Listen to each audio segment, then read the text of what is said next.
Colin Trevorrow has been, I think he talked about where Jurassic Park or Jurassic World 2 could go. And he talked about, like, because the embryos that they took from the lab go on a helicopter with the doctor and they leave the island, he was envisioning the embryos and dino DNA basically get open source and, like, are bid on by other countries and cultures. Whoever, the highest bidder could buy a dinosaur embryo and make whatever they want with the dinosaurs. Okay. So if they're trying to train like that whole speech that Vincent D'Onofrio's character gives about, like, dinosaur special ops things, like, I would not be surprised if they go that direction. Like, that was planting the seed for what you could see in the sequel. Oh, I don't know. It just, the idea of, now velociraptors are smart enough to be soldiers. Yeah, I didn't mean to get you all fired up. Oh, no. The idea of him training them was cool. Like, using the clicker like you would with a dog and training them, that way, them being, like, loyal to him. That was, very plausible. But the idea that we're just going to set them loose to go after terrorists in caves, it's like, come on, man. Like, I mean, that's a basis for a movie, because that's going to go horribly wrong. There's no way in hell that's going to work. If they start the movie with, like a James Bond intro of them trying it, pre-credits intro to the movie of them trying to use velociraptors to go into caves and it going horribly wrong. Of like a James Bond intro of, like, dinosaurs being parachuted in behind enemy lines and, like, they have little earpieces where they're getting messages from Q or something. And well, something along those lines would be what they would do, airdrop the damn things in, and then maybe they have it be that the new Jurassic World is actually like a lost world because the climate in the Middle East is similar enough to the climate from the Jurassic period and the Triassic period, so they form a new dinosaur habitat in the middle. So they just fly over Iraq and just drop a bunch of dinosaurs. That's their problem now. You guys deal with that. Well, no, I think, like, they drop the dinosaurs in, that, like the raptors, they drop them in with the earpieces, like you're saying, and they're telling them where to go, and, like, all right, go into that cave and just eat people. And, like, that's really the goal here, is to send them in and just have them eat terrorists. And it's like, it sounds so funny when you say it out loud. Exactly, that's the problem, is it sounds so ridiculous. I don't know, like, this is the problem with these movies, is that Michael Crichton tied everything into a nice tight little ball, and they were just like, well, let's make it a ball of string and give it to 10 cats and see what happens. It's a very good analogy. So, I think you've just described every writer's room ever. Yeah. Every movie adaptation could be summed up exactly like that. Yeah. Between the director, the people in the studio, the writers, everyone's a different cat, just messing with that ball of string.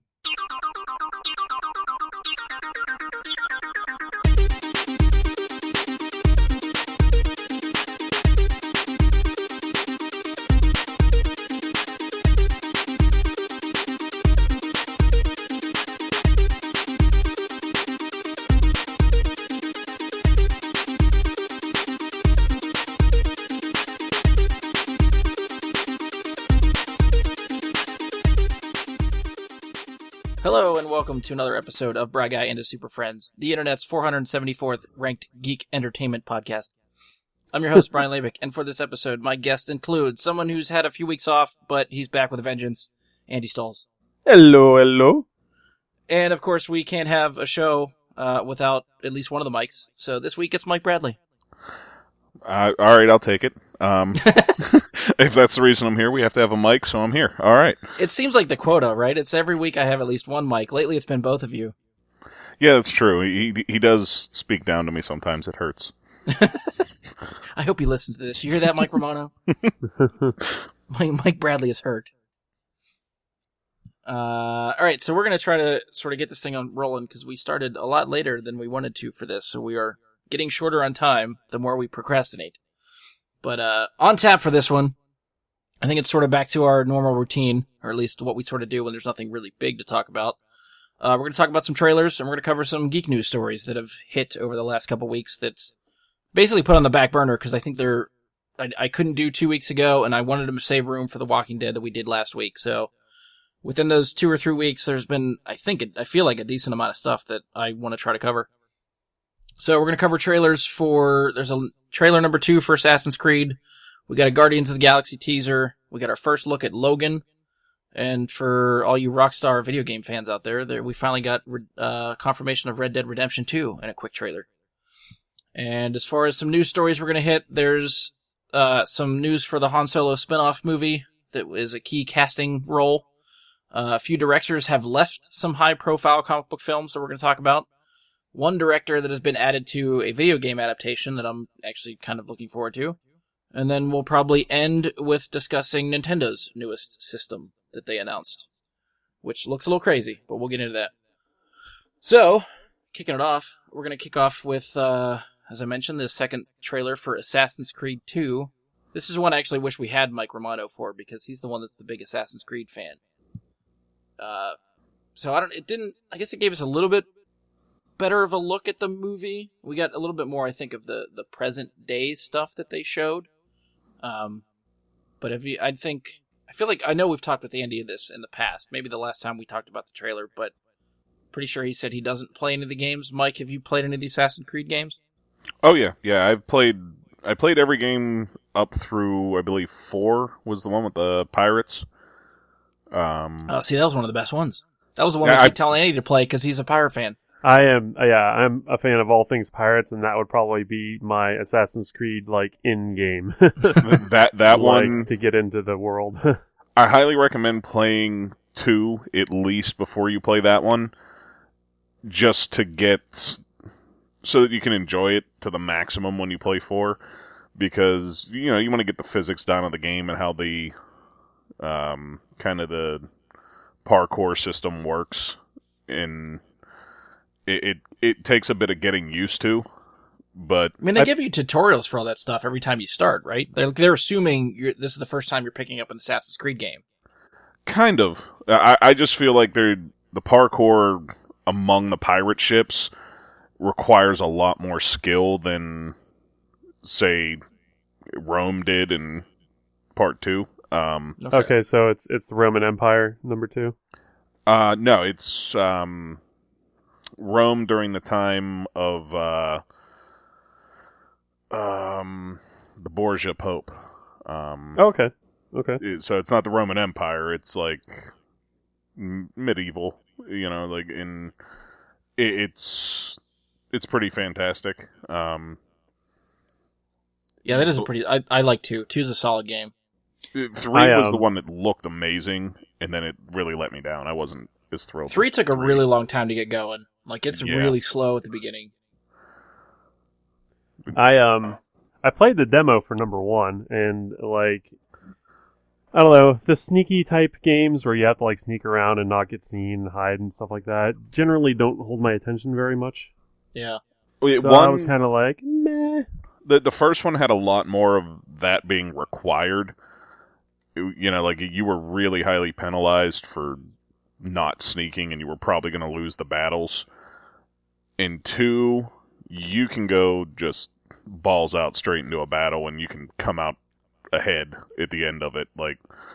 They give you a lot of different options on how to assassinate people, and you can just go headlong into it, and your weapons are enough that you can actually hold your own against 4 or 5 others. And I felt like in the first one, you just kind of had to flee the scene. And yeah, that's what I remember. So plus, Assassin's Creed 4, the Black Flag pirate one, just the ship combat, getting a pirate ship and sailing the seas and fighting other ships and storming forts from the sea with your ship and stuff like that. That, I feel like would be up your alley. That's a lot more pirate-esque and fun. To me, it was all about the legendary battles, where you had to sail to a certain part, and if you were a certain level and you sailed to a certain part of the sea that you were on, it would bring up different legendary pirate ships for you to battle. Oh, like Queen Anne's Revenge and stuff. Yeah. And it was just incredibly hard. If your ship wasn't up to the task, it did not play down to your skill level. You just got annihilated if you weren't, a high enough level yet. But it made it worth it, like seeing, like testing the waters, like poking in and seeing, like, am I ready for this yet? And then the game bitch slaps you and says, no, you're not. Yeah, it really Back does. off, Holmes. They were fun. So I'm kind of hoping that this movie does well, which I might see in the theaters. I'm still, like, kind of hem-hawing about that. But if it does well, maybe we could get a pirate Assassin's Creed movie. Ooh, excellent. That would be pretty awesome. See how well the next Pirates of the Caribbean movie does. Yeah, I don't know. 4 was kind of eesh. Pirates 4? Yeah, I didn't like that movie. It still made money. It had moments that I thought were pretty okay, but there were a lot of weird things, like the mermaid and that one crew member. It was just weird. Yeah, I don't remember anything about that movie. They screwed up Blackbeard. I mean, how do you screw up Blackbeard? Yeah, he's the most recognized pirate of all time, and you fucked him up. Yeah, which is weird because the actor they chose to play him is usually good in everything. Yeah, and he was good as Blackbeard if they had given him a better role. Yeah. I don't know. I didn't want them to go the supernatural route on Blackbeard. Like, I felt like that was unnecessary. Just have him be somebody who can pull off the same sort of crazy stuff that Jack can, but intends to do it and has a plan to do it ahead of time. That, he's more calculating or something. Right. But, I don't know. It was disappointing. But, we'll see what the new one does, and bringing it back around to Assassin's Creed. Yeah, we kind of got off on a pirate tangent. It happens. But what do you guys think of the latest trailer? Was there anything in there that stuck out to you that was maybe better than the first one or caught your attention? Anything you still want to see from this movie? I honestly didn't see much from the second trailer that I didn't think I already saw. I would agree with that. I mean, a little bit. This trailer showed a little bit more of like the present day stuff. Yeah, I think the first one focused a lot more on the past stuff. Yeah, but it still didn't really show much more. If it did, just a few more like conversation exchanges between him and that woman that attaches him to the Animus. So yeah, which the more I see, like, I wasn't real sure how I felt about the Animus, like the thing that straps to his back and around his waist. Like, I'm used to them just laying on a table and doing that kind of thing, but creatively, the way it seems like it's going in the trailer and like the freedom of movement that gives, and seeing him almost like. It almost looks like he's like traversing and fighting holograms, but that's just sort of like in his head. Like, not everybody is seeing that. And I like that style that they're doing with that. I think that's pretty cool. It really reminds me of the second Divergent movie when she's attached to the thing. I didn't see that one. I couldn't watch more of that after the first. But to me, the problem I had with it, and the thing I don't like about it, is that they're going to have him be able, if he's moving like that and able to battle holograms and things, he's going to be able to alter the past as opposed to just experience it, which is more to the effect of what the games were about, was you were experiencing the past to find information for the present. See, I thought that's what they were doing in this one, though. But if he can move around like that, why would he need to do that if he needed... Like, why would he have to learn how to battle as himself? Well, I think it leads more towards, like, the whole point of the game. Like, as you go further through the series of the game, the main character you played as, Miles, started to get to the point where he'd be out of the Animus and know how to do all these moves that the Assassins did. And it basically comes of, like, muscle memory. But he's laying on a table, so how do you get muscle memory from laying on a table? I feel like experiencing all of it thoroughly, like, they experience it so thoroughly that he's still actually doing what his ancestors did, but not actually controlling what was being done. Like, he had very little say in what was actually happening in the past, is the way I always took it. And do you think that's changing in the movie? If he can move, if he has to move around like that to do what he's doing, I would say it looks that way. I mean, I guess maybe they're just trying to find a way conscious choices to change the things. Well, maybe they're just trying to find a way to convey to the audience that this is, what he's doing, and I don't know, to better emphasize that he's interacting the way he is instead of. Yeah. I don't know where I'm going with it. I sort of lost my train of thought halfway through. Oh, that's fun. I guess that's kind of a question mark that the trailer leaves. Like, is he actually just replicating what his ancestors did, or is it like his actual consciousness in there and he can actually make choices? Right. I guess we'll see. Yeah, I mean, I think whatever he does, I don't think it's going to be like a time travel thing. Like, he's not going to be able to. I think it's the same basic premise. He's experiencing what's happening in the past to get information that these people that captured him want because they're looking for something. And they're using him to get to it. I don't think that's going to have catastrophic effect on the past or anything. Like he's going to change the past to affect the future type of thing. Well, that was why I was wondering why he has to move, though. I guess it's just a stylistic choice how they did it. They just didn't. Maybe they thought for a movie-going audience it was boring to just have someone lay on a table when they're doing that. Although it worked in The Matrix. They just laid down on the table and didn't move unless they got hit and they were like, wah, wah, wah, wah. Yeah. I don't know, maybe it's cheaper that way. Like if just have Fassbender attached to a wire, lift him up in the ground, and have him do all these jumpy things in an enclosed space as opposed to like going on location and trying to do this through parkour thing. I don't know. Yeah, I don't know what you're getting at. Doing that just be laying on a table would be the other choice, and then you're just filming them in the past. And right. Well, that's what I mean. Like maybe they wanted to cut back on scenes in the past, so they filmed it like that for present day.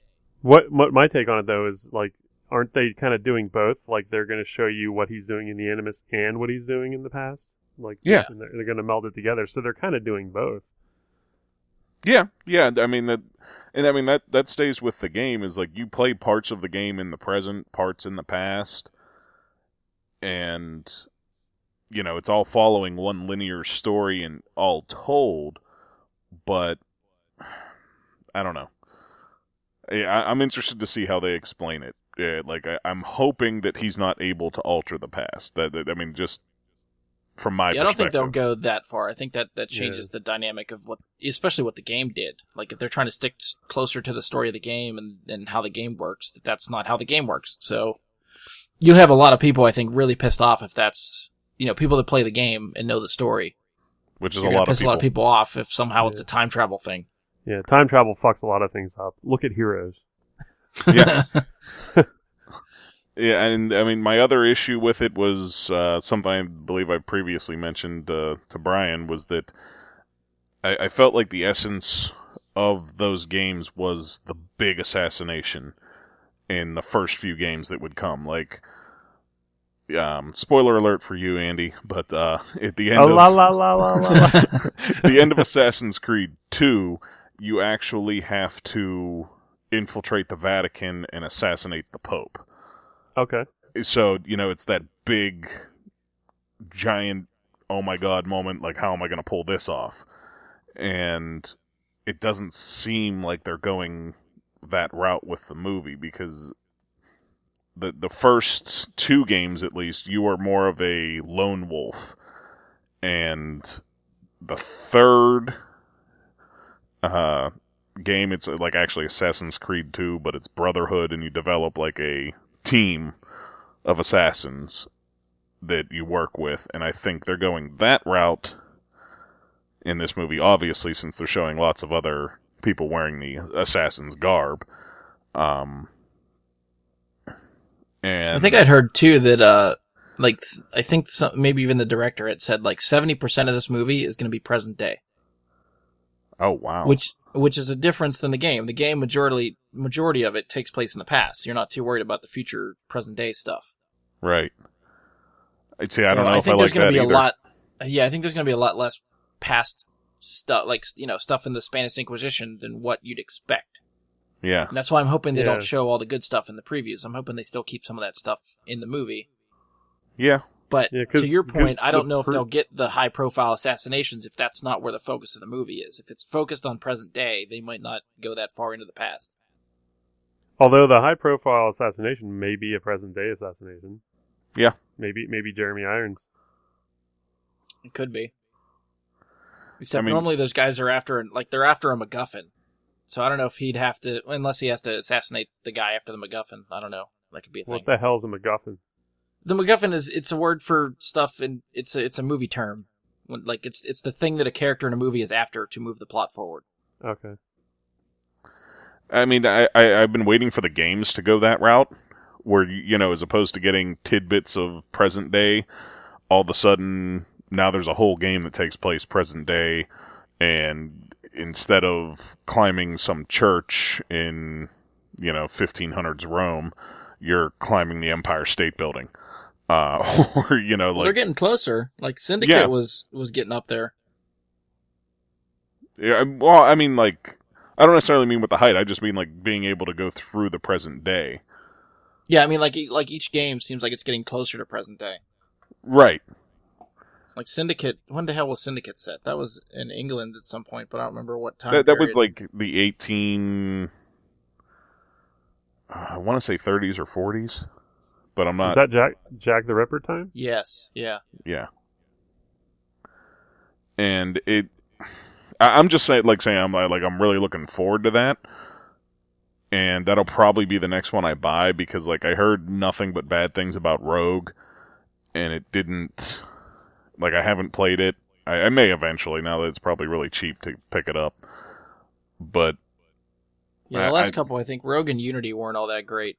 Yeah. Syndicate's supposed to be really good. Mike, actually, the other Mike, played that a lot, and he said he really enjoyed it, too. Okay. So it's got the Assassin's Creed Faithful's recommendation. Well, I mean, as far as, I don't know, the movie goes, I'm looking forward to it. I've been looking forward to it. If not just for, like, the one thing that could get me to the theater to watch it in IMAX is just the Swan Dive. Oh, yeah. Like, that could definitely be something to experience in an IMAX theater. Just that's probably going to be an incredible scene, especially since it looks like they're going to give you a bit of a POV on that one. Which kind of, I'm kind of, I don't know whether they changed it for the trailer or if you're going to get multiple swan dives in the movie, but the first trailer, he swan dives off a finished building, and then the second trailer, he swan dives off a building that they are currently building. Like, it's not finished. Mm-hmm. It's like scaffolding. And if he doesn't land in a bale of hay, I'm going to be really pissed. So, yeah, I don't know if they edited that or changed that, or if it's two different swan dives. Like, we'll have to wait and see. Yeah, I mean, multiples would be great. Oh, yeah. I will say, I hate the music choice in both of these trailers. It doesn't work for me. It was not memorable. I don't remember listening to the music It at all. pulls me out. Like, I just don't expect the kind of music. Like, I don't expect to hear that kind of music when I'm watching the movie, so I don't want to hear it in the trailers. Yeah, you're hoping you don't have to hear that in the movie. Well, yeah. I guess if it's in the marketing, who knows what they'll put in the movie. Yeah. A lot of trailers make bad choices for music, and some make good ones. Speaking of good music and trailers, that's my segue to Guardians. I was leading you to Logan, actually. I thought you'd take that one. But that's another good one, too. Yeah, both of those have much better.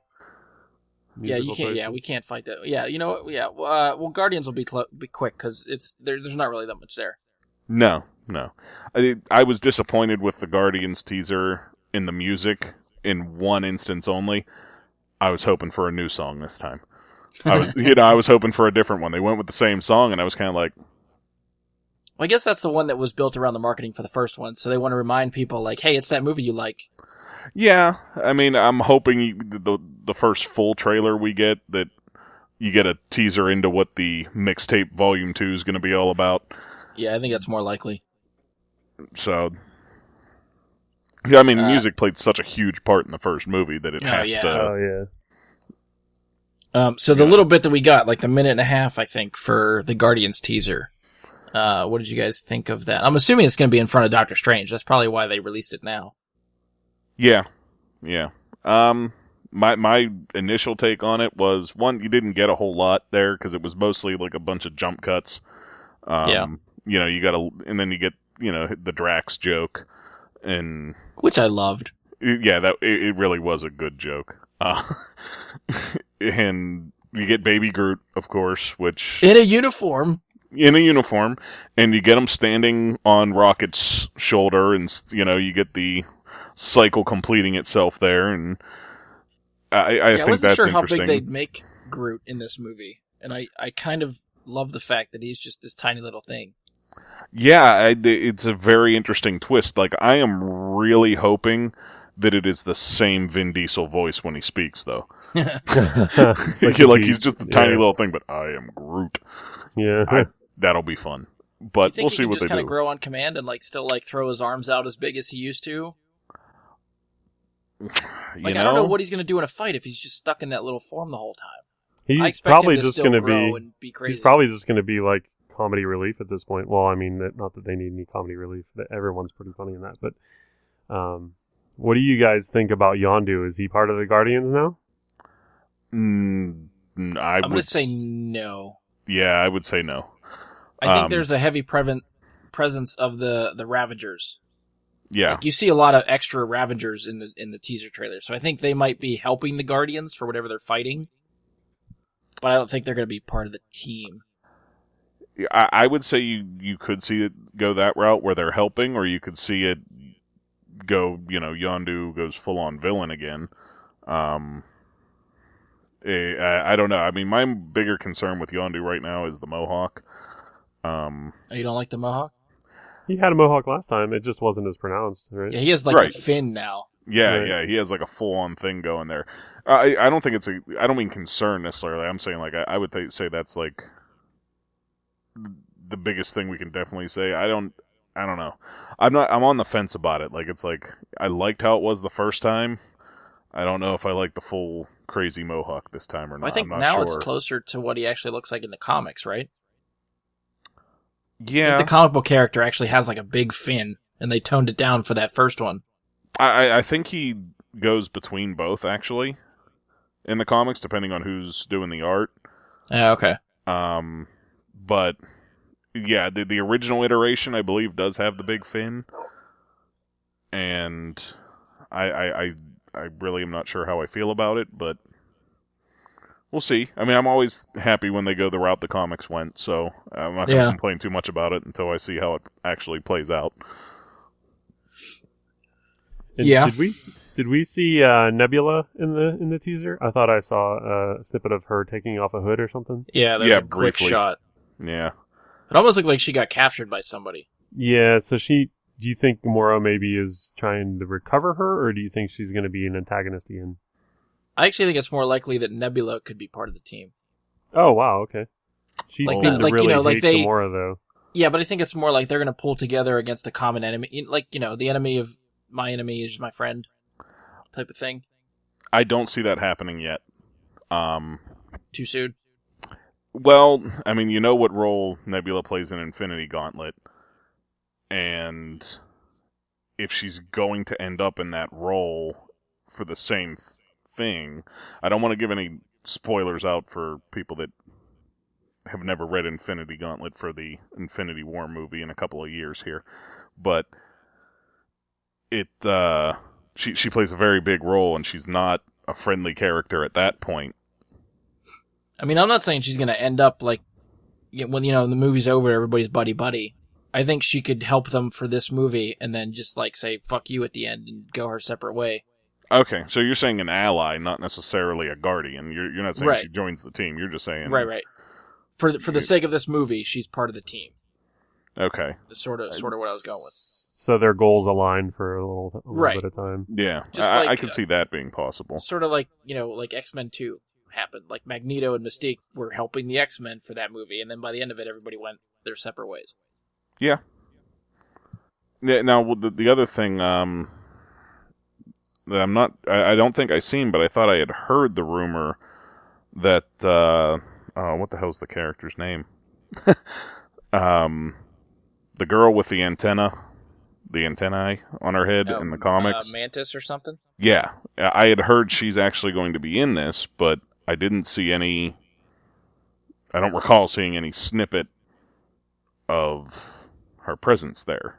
Well, I think that might be something that they reserved for one of the official trailers. I think, yeah, maybe a full trailer you might get that. This is definitely just showing you, hey, these are all the same characters, like the main 5. Like, you get the Guardians in this teaser, and that's it.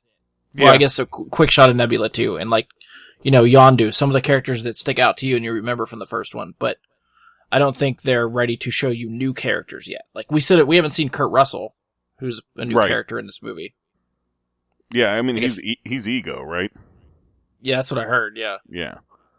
So, yeah, that's true. I mean, so they're just kind of throwing the member berries out there and hoping they take hold.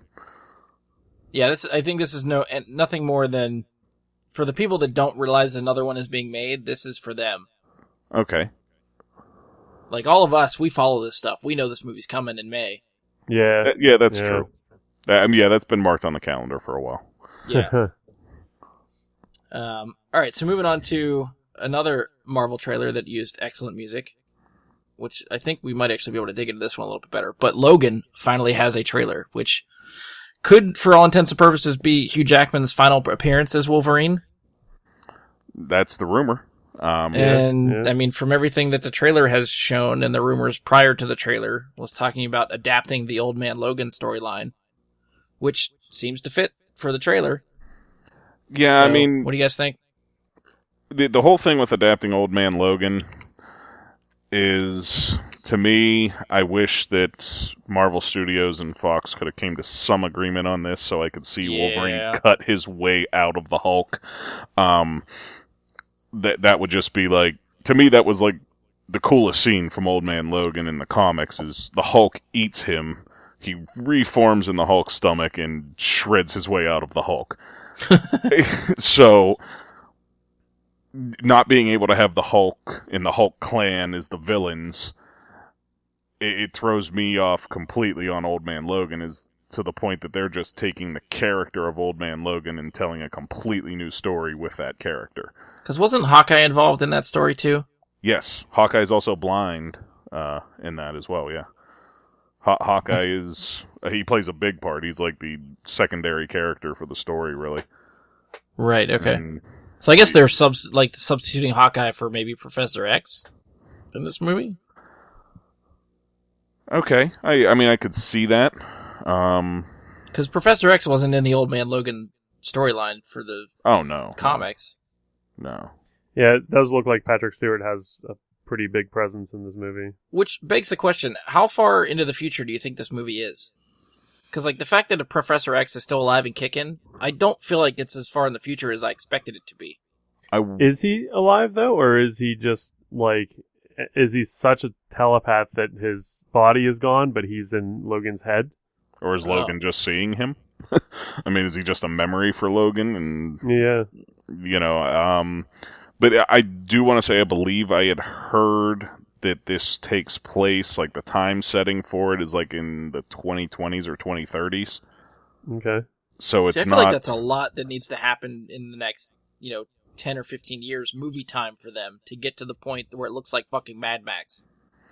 Well, yeah, and I mean, that was kind of the thing with Old Man Logan, and they never used Old Man Logan as continuity. It was its own separate realm. It was not actually official universe canon for Marvel or anything like that. It was just... Well, until Secret Wars.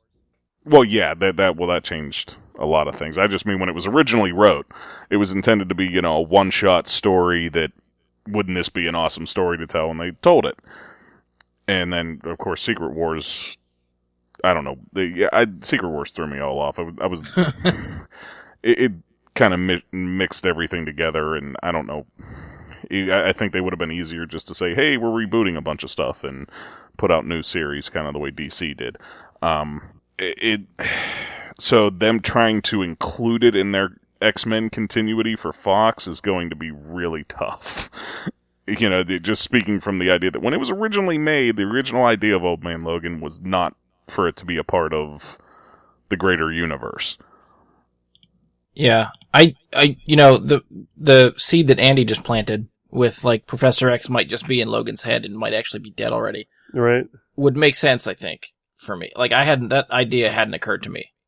Yeah, I mean, it makes sense as well from the aspect that, even in their continuity, Logan doesn't age at all from like the 1850s to present, Right. but then in the next 15 to 20 years, he's old as shit now. Yeah, suddenly Like, he's not healing Yeah. right, and he's Yeah, growing I was old gonna and say, shaky. He's got scars and stuff now, so that's something really new for the Fox X-Men universe. So Yeah, I think I'd read that the director basically sort of like wanted to do a different take on the healing factor thing. So they're saying like as he's getting older, it's just not working as well. yeah. So he gets cut and it heals the cut, but it leaves a scar now. Yeah, But- I mean, the Old Man Logan in the comics, it actually does touch on the same idea. Okay. That, like or in the comics, he doesn't use his claws. He feels like he has like one last pop left to pull them out, but because it leaves wounds when he does it, he doesn't use them anymore. Okay. maybe that's why we don't really. I mean, we see a very small snippet of him using the claws in this trailer, so maybe that's the same concept. Which is also a very interesting part of the trailer because it hints at the possibility of another character that you haven't seen named or titled yet. Is that And- X-23? No, I was going with Dakin. X-23, I think there's plenty of hints there that that's going to be the little girl. But Which raises a bunch of questions to me on its own. right. But what I'm specifically speaking of is when he throws the claws up in defense. He's on his back on the ground, and there's what looks like claws coming down at him. Mm-hmm. I've seen still frame images that people have posted up on Facebook and different news feeds about it that they take the same shape almost, and it looks like Dakin's claws. Because Dakin actually has like two that come out of the top and one out of the bottom of his arm. I thought he had one at the top and one at the bottom, and then It might be 1 and 1. I thought he who has the claws that come out of their feet? Is that X-23? Yeah. Okay. Yeah, X-23 she has ones. claws out of her wrist and her ankle. She has two, I think, that come up the top of her hand, like normal Mhm. Wolverine claws. Two up there, and then she has a third one, single one, that comes out of each foot. Mhm. Oh, okay. And then I think Mike's right. I think Dakin has two up top and one underneath his hand, coming like the bottom of the wrists. I believe so. I believe it's 3. I'm just gonna look at a picture. I was gonna say real I gotta quick, Google 'cause I that now can't too, because now I'm trying to fucking remember. Yeah, I can't remember if it's 2 or 3 individually, but So just for people that aren't familiar with these characters, can you summarize X-23 and Dakin for people? Or can we try to piece that together? Like Okay. X-23, I'm a little bit more familiar with X-23, and that hints at what happened at X-Men Apocalypse, the end of X-Men Apocalypse. Andy, did you see that movie? X-Men Apocalypse? Yeah. Yeah, I was here during the review. What's Okay, up? I don't remember who saw what. I'm sorry. Half the people that I think have seen movies haven't, and then whatever. Either way, sorry. But so the end of X-Men Apocalypse, you have the guys with suits coming into Weapon X facility. They grab a blood sample from Wolverine, and they tag it in the Essex Corp briefcase.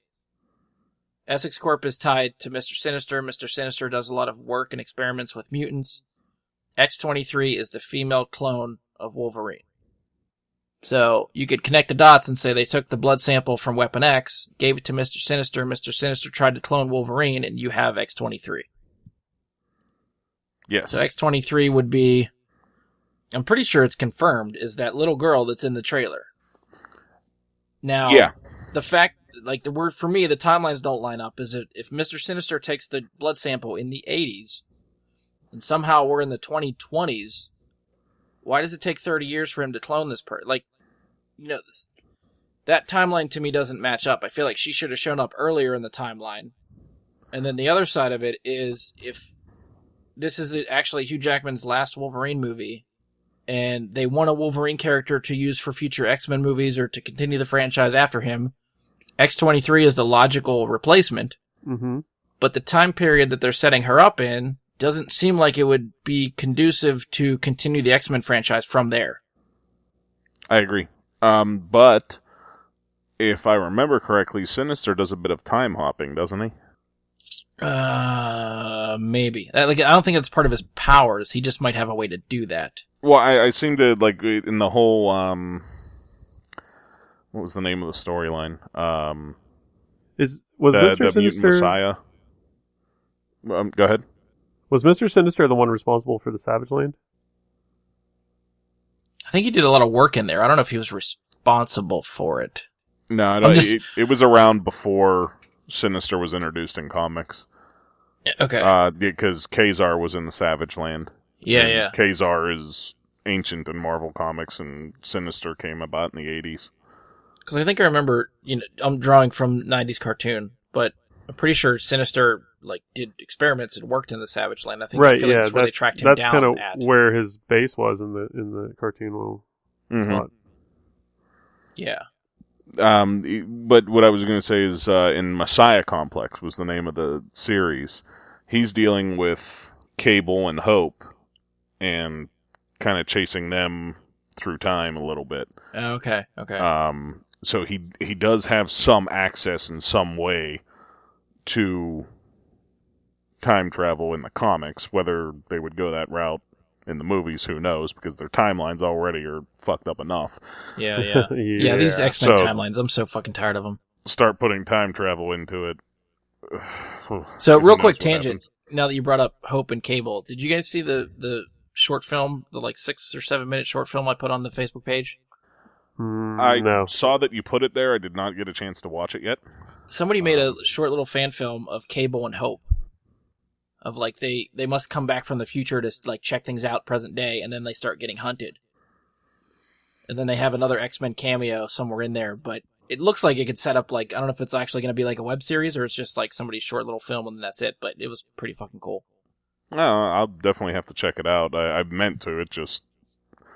Yeah, that when you Yeah. mentioned Cable and Hope, that jogged my memory because that's who's in the film, in the short film. So yeah, anybody that's listening, if you want to check it out on the Facebook page, there's a Cable and Hope little short film that's on there that I put up earlier in the week. But Dakin, can you explain Dakin? I'm not too Sure. familiar with him. Well, first off, I was right. It's 2 on the top and 1 on the bottom for his claws. Okay. And in that picture, it appears to be claws that would match up to that same sort of setup that he's fending off of himself. So it's possible. That would be a nice twist if they confirm X-23's in the movie and then surprise, Dakin's here too. Yeah. And so Dakin is Wolverine's biological son. And he was born to a woman that Wolverine had met in Japan. I don't believe... I mean, it's not Mariko, but it was... let me see who the name of the woman is here. I looked it up because I didn't actually know. I didn't know the name of the woman. We're testing your Marvel knowledge here. An Akahiro or Natsumi. Yeah, Akihiro. I looked it up a little bit. Akihiro was Dawkins' given name, was it? Yes. Okay. And I believe the woman's name was Natsumi. But nonetheless, he ends up basically being the bastard son of Wolverine that Wolverine, I believe, never knew about for a time, and he grows to hate Wolverine deeply and becomes a significant villain for Wolverine, nearly manages to kill him, and I do believe in the death of Wolverine. If I remember correctly, he plays a very big part in the death of Wolverine. For those who don't know, the death of Wolverine, he ended up encased in molten adamantium, and if there's one thing that Wolverine can't break through, it is adamantium itself. But he joins and kind of leads up the Dark X-Men, and he is basically just kind of a dick. He's a whiny little kid that wanted daddy around more, even though he was an evil bastard. He's a very villainous character. He's very deceitful. He uses and preys upon Logan's um, guilt and uses that several times to try and defeat his own father. Well, that could be a fun villain. I think that'd be a nice little surprise if he shows up. The other one is, if I'm not mistaken, the only other thing I can think of that he played a major part in, if I'm not mistaken, was in the reboot of the Ultimate X-Men comic. So like Volume 2 Ultimate X-Men. I do believe that Dakin is meant to play, because the Ultimate Universe changes things around a good bit, and I do believe they call him Jimmy Howlett in the Ultimate Universe. Because it takes place after Ultimatum, where like half of everybody dies. Yeah. So the teams all rebuild, and I do believe he plays a part in there as a hero, which is one of his only roles as an actual hero. Overall, a very cool character to see on screen. Has some really cool comics out there, but a lot of them are kind of ho-hum, in my opinion.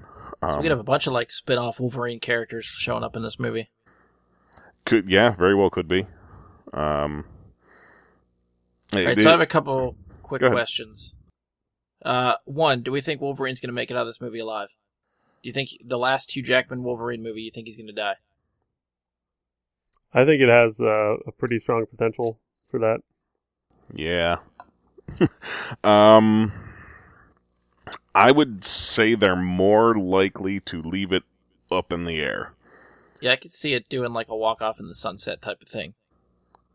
Just in case they want to bring Hugh Jackman back somewhere down the line.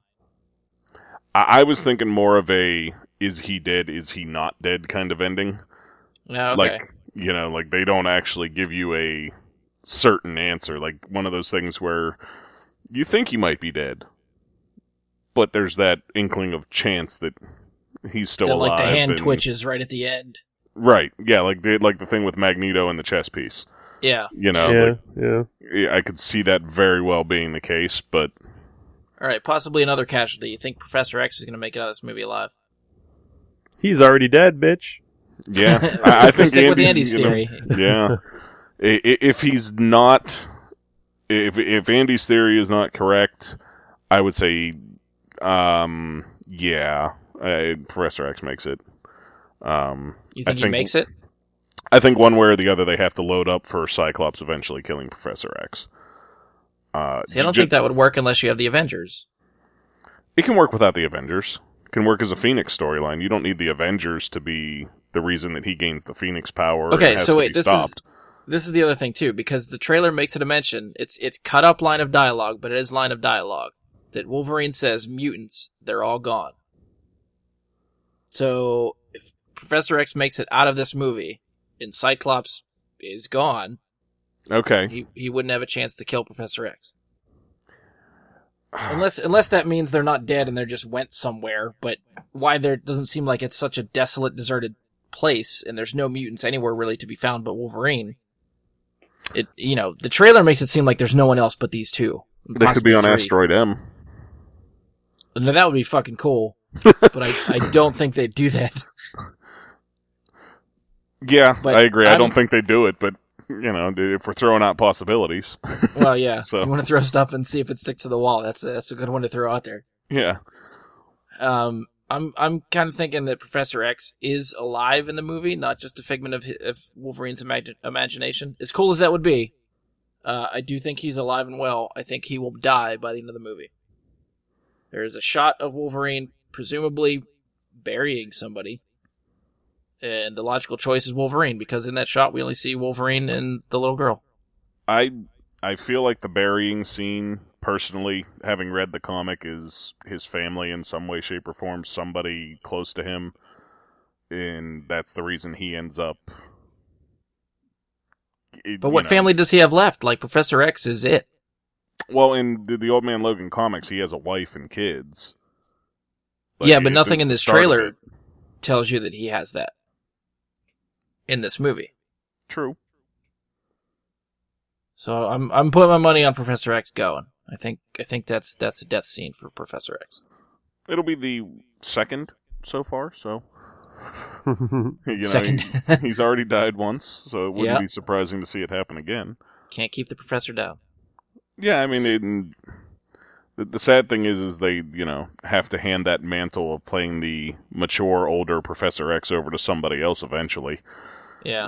And if they got one damn thing right with the original X-Men movies, it was Patrick Stewart as Professor X. Mhm. I mean, McAvoy could just grow into that role, right? He's just getting older by the day, so... Yeah, well, they can do amazing things with makeup and CGI, too, so... All right, so sort of going back to the point that I was talking about, all the mutants are gone. What the hell do you think happened to the mutants in 15 or 20 years from the point of... I mean, well, I guess maybe it's longer, since the last time we've seen this timeline is from the 80s in X-Men Apocalypse, so that's maybe 40 years? Wasn't there that virus that struck all the mutants? Yeah. That Wolverine You're would talking be about in the movies, or... No, in the comics. The Phalanx. Phalanx virus, yeah. The one that Colossus kind of injected into himself and sacrificed himself to kind of find a cure for. Was that the Phalanx virus? No, that was a different virus. That wasn't the Phalanx. Okay. But Was yeah, that the virus that killed Colossus' sister? Isn't that why he did it? I can't remember. It's been a long time. But yeah. Wolverine would be immune to something like that just because of his healing properties, right? He would be to that one somewhat, but the virus actually was able to negate their mutant abilities in somewhat. The one that you're talking about that Colossus injects into himself. So I really don't know. I mean, they nothing says that their virus has to be the same as the one that was in the comics. If they went that route. I mean, we can presume that this is the timeline taking off from X-Men Apocalypse. Like, this isn't the present day original trilogy X-Men timeline. Right. This is the new rebooted post Days of Future Past one. Right. And personally, I think the virus is a possibility, but I'm crossing my fingers that there was a reason that they had the little girl in pink in Days of Future Past sitting in Quicksilver's living room, and that at some point she utters, Scarlet "No Witch. more mutants." And, it would be an explanation as to perhaps why Logan has scars. She pops out, says no more mutants, same way, destroys all the mutants. Logan's healing power keeps him alive, but he's no longer a mutant, so he scars, popping his claws. He still has them, he doesn't lose the claws, but it hurts him to do it. Something along those lines would be interesting. But yeah, that's, Scarlet Witch is really overpowered in the comics. I think they dumb her down a little bit for the movies, even though she's still overpowered in the movies. But she could basically make wishes and they come true. Yeah, the Scarlet Witch is the only person I would say undoubtedly defeats Superman 100% of the time. She thinks it so, and it is so, and she can negate his existence with a mere thought. Superman's fast, but I don't know if he fires faster than neurons. Yeah. So, but they do overpower her, and the whole House of M storyline very much. That would be a different way to take the X-Men universe, I think. And it would be an interesting way to take it, too. Because the characters can still be alive. Yeah. And maybe they just don't have mutant powers anymore. Who knows? But they're both interesting ways to go, because the virus could be what Sinister was after. Yeah. Maybe that's why he's taken that. The DNA at the end of that apocalypse. He's trying to create a virus, not necessarily do the cloning work that he's known for in the comics, but maybe he's trying to kill off mutants, because they did say that Donald Pierce is going to be in this movie, didn't they? I don't know. I don't know who that is. I want to say that's who they said was going to be one of the main villains. Now I'm going to have to look. Who is that? Who is that person in the comics? Donald Pierce is the leader of the Reavers. Oh, I think I heard that the Reavers were going to be in it, so maybe. And if the Reavers are in it, it's not a far step for them to also include the Purifiers, which would be more along the lines of what Sinister would be doing with a virus, trying to eliminate mutant powers. See, I thought he was always going for mutant perfection, not trying to eliminate mutants altogether. Right, he was, but like I said, they've messed with characters before. Nothing says they just spin him the opposite direction. Right. So, Sinister's going for mutant perfection, but he was created by Apocalypse, who really is essentially kind of mutant perfection already, right? Not in Sinister's eyes. Yeah, I think Apocalypse sees but himself Apocalypse that way. sees himself that way. Right. Apocalypse sees himself that way, but he's not. Sinister, very firmly believes that the mutant perfection lies in the Summers line. So, and he does actually create it during the Age of Apocalypse storyline when he creates Nate Gray, or X-Man, who's pretty much... X-Man is actually a young Cable. I was going to say, Nathan is Cable's name. Right. But X-Man himself is a highly overpowered version of Cable. Oh, okay. You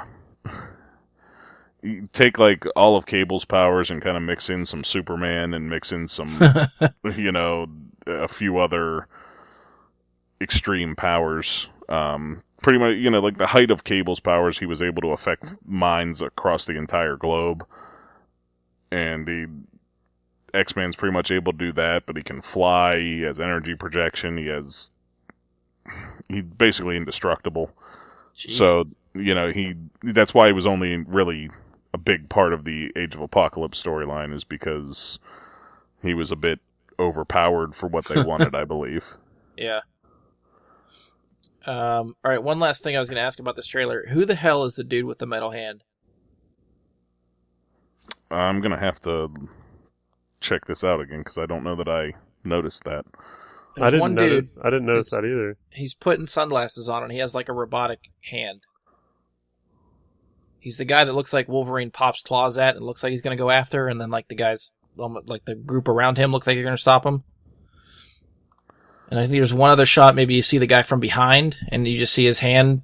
It's his right hand is a robot hand. But I don't know who that's supposed to be. I don't know if that's an X-Men character, if that's a Marvel character. Oh, no, that's going to be Donald Pierce. Oh, is that who that is? So he's the leader. Yeah. So all those guys around him is probably all the Ravengers or Reavers. I'm mixing up Guardians and... Yeah, Donald Pierce is... he's actually like part cyborg in different storylines. Okay, well that makes sense then. So I would guess that. Yeah, I mean that's going to be who Donald Pierce is. Okay. Well, that solves that problem. Yeah. So that confirms that Donald Pierce is in this. Yeah. That confirms that. I knew I had heard Donald Pierce was going to be like the major villain. I just didn't want to confirm it without actually looking it up. But and we still haven't got a confirmation on Sinister, even though that's a rumor, right? I would say, yeah. The latest rumor I heard was Bryan Cranston was in the rumor in the running for Sinister. Nothing confirmed or official or anything, but that's the scuttlebutt. I don't mind that, but I still think Jason Isaacs is much better choice. Yeah, since you name dropped him, that's who I'm really hoping to see. Yeah. Well, wasn't he already? Who? Who was Apocalypse? Isn't that Jason Isaacs? Oscar Isaac. That's Oscar Isaac. Jason Isaacs is the guy who played... Jason Isaacs was Lucius Malfoy. Oh, okay. Or the voice of the Inquisitor in Star Wars Rebels. Yes. He has the great voice for the role. He looks a lot like the character. To me, he's the choice for the character. Don't get me wrong, I like Bryan Cranston just about anything, but... Yeah, Andy, just picture the Inquisitor voice over top the animated 90s Mr. Sinister. Oh, it'd be perfect. Yeah. And he's already pale. Or at least he is in Harry Potter. He's pale enough that he can pull it off, All right, so we're going to take a break for some trailers, I think, now. We're going to move on to some of the news articles that I hit. First one we'll touch on, StarWars.com made the official announcement. Donald Glover has been cast as young Han Lando Calrissian in the Han Solo spin-off movie with Alden Ehrenreich, and it's going to be directed by Phil Lord, Chris Miller, the guys that did the Lego movie and the Jump Street movies. I'm looking forward to this movie. I think that casting choice is fantastic. What do you guys think? Couldn't agree more. Love the choice. Yeah.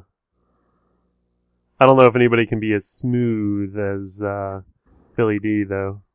What? I could totally see... Wait. I gotta get my little Smooth as soundboard. the other side of the pillow. Donald Glover could totally pull this off. What happened here? He can. I mean, we're gonna have to. Just gonna keep using that over and over again. We're gonna have to wait and see. I mean, you know, like if he can really pull off the Lando smoothness, like it's just a whole nother level that Lando. Yeah, I don't think pulls he off. can. I don't think he gets his voice that deep, like No. as Billy D does. But I think Donald Glover is amazingly talented, and I think he can pretty much disappear into any role that he's taken. Yeah, I 100% agree on that. I mean, I think he's a good choice. It'll be fun to watch. Yeah, it's a good choice. I just think he'll come up just shy of the smoothness that Billy D pulled off. You think he'll do sort of like an impression of Billy D, or try to do his own take on Lando? I mean, I guess the same could be said for Alden Ehrenreich too. Yeah, for I Han was Solo. going to ask you, do you think he's going to try and switch it up? Because I mean, we get what 30s Han Solo and Lando, like they're in their 30s when we first see him. Yeah, I think Harrison Ford was 35 or about that for A New Hope. Well, no, I meant like their characters. Yeah, I'm just thinking. I don't know if that's how they're playing. Like if he was 35 when he shot that, if Lando is then 35 or Han is 35 in the movie, or if they tried to play it like he was a little bit younger. Like I'd say late 20s, early 30s, probably. Yeah, that's the range I was kind of going for. And you would assume that Lando and Han are kind of same-ish age-wise. Yeah, close. You know, they might be separated a couple of years one way or the other, but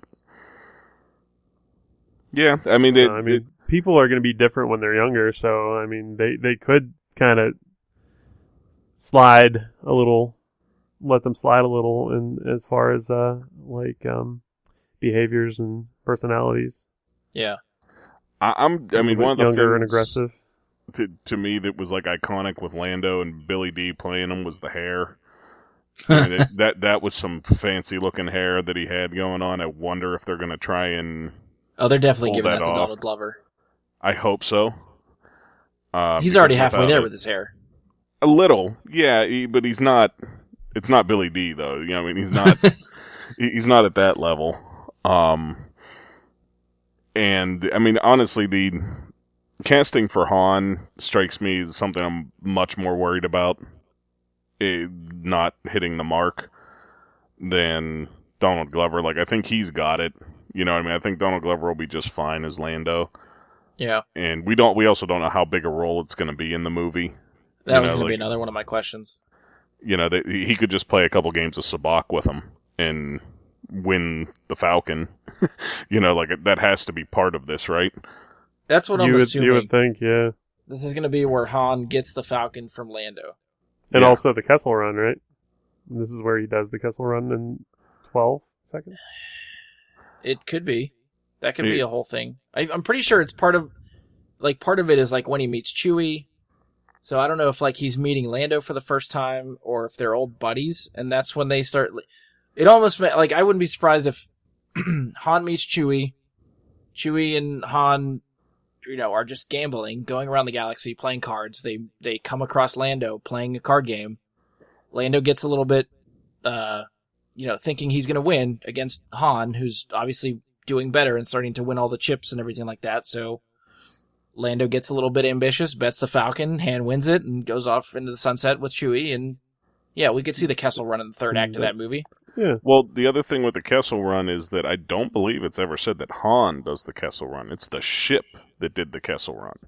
They Well, never the fact that actually he was say. bragging about it, I feel like it's got to be him. Yeah, in The Force Awakens, she's like, isn't it the ship that made it in 15 seconds? He's like 12. Like, Right. He gets heated. So that, I don't know, that kind of speaks to maybe it was him piloting it. I don't know. I don't know that, but it's never actually said that it was him, though. Is what I mean. Like it was. That's true, but That's kind of like the guy that seems buys to the point to Porsche it. that can go 0 to 60 in 2.9 seconds, but he's never done that with it. So like it can, but I think it'd be fun if you see like Lando run the Kessel Run in like 14 parsecs, and then Han's like, I can do better. yeah, that would be awesome. But the other thing would be the actual inclusion of the explanation as to whether parsec is a measure of distance or time. Yeah. That I always that thought would, it was time. Yeah, but they use it as distance at different points too, and it. Yeah. In Star Wars? Yeah. Why have I never caught that before? Watch again, young Padawan. I consider myself a fan. God damn it. Yeah, that's it. It's there, and I don't know. I don't know. It was always something kind of strange to me, but maybe they'll get into why. He bends space to make it in a shorter distance or something. I think, sort of going back to what we were talking about, I think both of these guys will probably end up putting their own little stamp on these characters. Like like we were saying, I think they're young enough maybe, or they're going further enough into the past with these characters that you can see a little bit of differences and get away with it with just like, oh, they were young at that time. So that's why it seems different than what we see in the original trilogy. I mean, one of the things that disappoints me is that it's so late that we're doing this, and that we lost River Phoenix at a young age, and he could get away with young Indiana Jones, but they couldn't get him to go for young Han Solo as well. Yeah. That would have been fun. Have them play both, give them both Lucasfilm roles there, like get them in on it. But, yeah, I mean, we'll have to see how they do with it. I'm always skeptical when it's a character like Han Solo being recast. It's a character that iconic. See, I'm more, I think, putting my faith in the casting agents, like the casting people. I'm assuming some of those people that were involved in Force Awakens are casting for this movie, and I thought they cast Force Awakens exceptionally well. Yes, I agree. So, considering they have probably had a shit ton of auditions for this role, and they finally narrowed it down after months to this guy, I'm putting my faith in them that they picked the right guy. Yeah, I mean, I can say, yeah, I have good faith in them to cast well. It's just, if I'm not mistaken, this is the first time they've, in the Star Wars universe, have had to recast a role other than Anakin, of course. Yep. They Yeah. didn't really have Obi-Wan. a choice with Anakin. Oh, Obi-Wan, yeah. Well, yeah, I mean, that's true. And they did very well with that. Mhm. So... Yeah, you They and didn't do so well with Anakin, though. Yeah. Oh, definitely. They without him, they don't hold up at all. Oh, yeah. But they didn't do so good with Anakin, though. So... See, I defend the actors for those. I think the actors did okay. I think they got a lot of shit, but I think they get shit because the dialogue was crap, and George Lucas doesn't know how to direct actors, so it came across as wooden dialogue because they can't read what they're saying, because he's not giving them direction on how to read it. I agree with that to a certain extent, but I also still would have much rather the rumors that Leo was going to take the role for Anakin have been true, and think about the difference in those movies if it's Leo playing that. He probably met with George and realized this guy isn't going to give me any direction. He's talking about what the set's going to look like. I'm done. Yeah, but I mean, does Leo even need direction? Well, fair. Well, you could argue that Natalie Portman really doesn't need direction, and she still kind of threw up a stinker. She was still better than Hayden Christensen. Well, yeah. Watch them again. I don't know if I would agree with you on that one. Especially Revenge of the Sith. She's fucking terrible in Revenge of the Sith. Right. Well, I will say that. She's worse in Revenge of the Sith, and he's better. But in Attack of the Clones, he was so incredibly bad. I'll give you that. She's better in Attack of the Clones. He's better in Revenge of the Sith. I'll give you that. Yeah. All right, so now we've dissected the prequels for a little bit. I feel like we do it on every podcast. Every time Star Wars comes up, we somehow end up on the prequels, talking about the prequels. All right, so I'm going to move us on to, we got a couple directors that left some projects, and one director that is newly attached to a project. So probably one of the most high-profile ones where somebody left. And I have my little spiel here. I'm going to go through, and then I'll hit you with some questions. So we're looking at, after the success of Deadpool, Fox is trying to push out a sequel as quickly as possible to capitalize on this character while he's hot. The sequel, has now hit a major roadblock. Tim Miller, the director of the first film, has left the project due to creative differences. Miller is also the co-founder of Blur Studios, which is a visual effects studio known for CGI cutscenes and action sequences that they've done for video games and movies. So there's some differing reports for what happened behind the scenes to make him leave. Some of them are stating that Miller and Ryan Reynolds had different visions for what the sequel should be like. Miller, since he's the VFX guru, wanted to make sort of like this more stylized, effects-heavy movie and try some different things.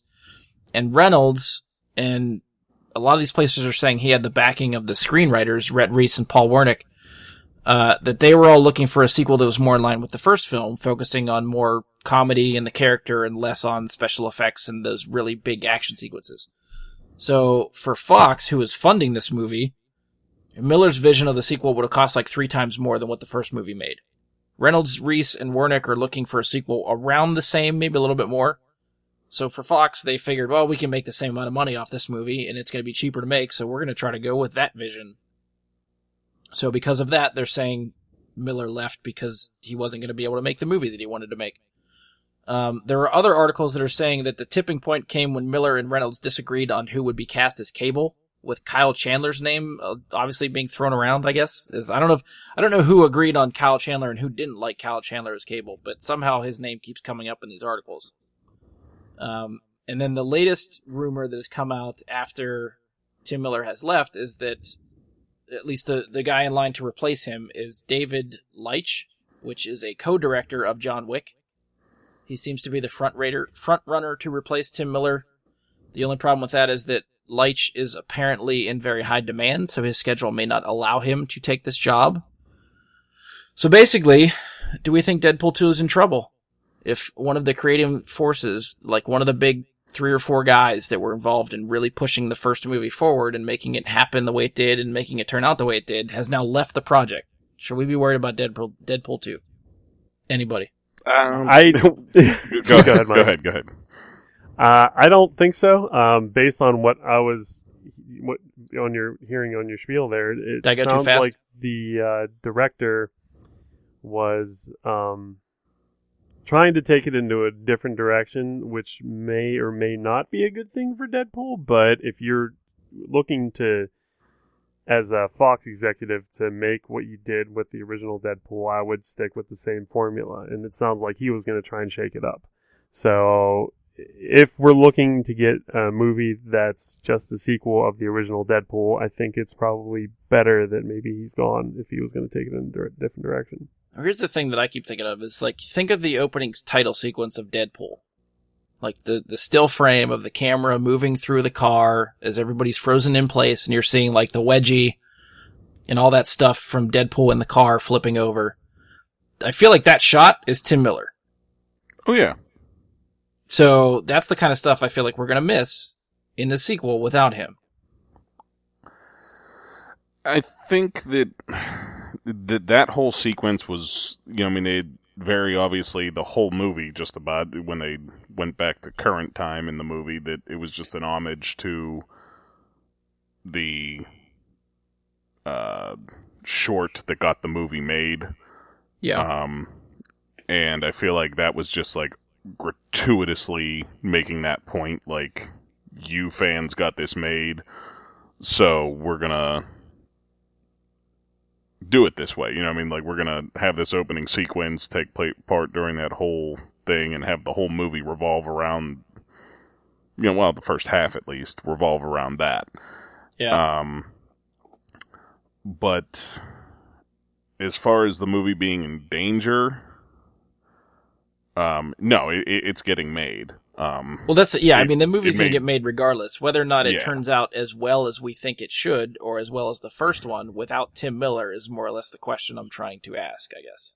Well, as far as I understood, when Ryan Reynolds signed on to the character, again, he wanted creative input, and he wanted his opinions to be relevant, and Yeah. he had that signed into his contract, so he obviously played a big part in how the first movie was made and what happened in the first movie. And sure, I'm certain that there's a lot of that is due to Tim Miller, but I would say that it doesn't concern me yet until we see where things go. Like I honestly believe I would say I'm more apt to believe it was over the choice for cable, personally, because Ryan Reynolds, they don't want somebody that's going to play off him comedically. They don't want another comedic actor because that's not cable. They don't want a buddy comedy. It's going to be a buddy comedy in a sense because they are the odd couple. Cable's the straight man. Right. Yeah, the straight, serious dude, and Deadpool's Deadpool. And I think that Reynolds didn't like the choice and perhaps wanted to go a different route. But I guess we'll find out in the future. Yeah, I think this is one of those rare cases where normally it's like the actors are replaceable. But Ryan Reynolds is such a driving force for this movie and the face of this franchise that they have to stick with him. Like they're putting their money on Ryan Reynolds, and the director in this case is replaceable. Yes. That might be the right choice. Yeah, I mean, to me, the only person that I felt like better than Ryan Reynolds for the role of Deadpool couldn't pull off the actual physical presence of Deadpool, but was Neil Patrick Harris, just to be the voice of Deadpool himself. Okay. He couldn't fill out the costume. We all know that. Yeah. But just the persona of the character, I think, would be played just as well in that role. But beyond that, I don't think there's anybody else around that could actually pull off this character. Yeah. And there's something to be said for that. And there's also, how many people that go to a movie really give a damn whether Tim Miller's directing it versus Ryan Reynolds is in it. Yeah. So, as far as main draws, people Right. are going to go see a Ryan Reynolds movie. Right, yeah. Your cinephiles are going to care more about the director, but your average moviegoer is going to see the stars on the poster and say, that's who I'm going to see. And if they changed who Deadpool was, I really don't think that was going to go over very well. Yeah. This seems like a mediocre, medium-sized hiccup for the movie, whereas Ryan Reynolds being switched off to somebody else would seem like it fell off a cliff. Deadpool suicide, yeah. Yeah.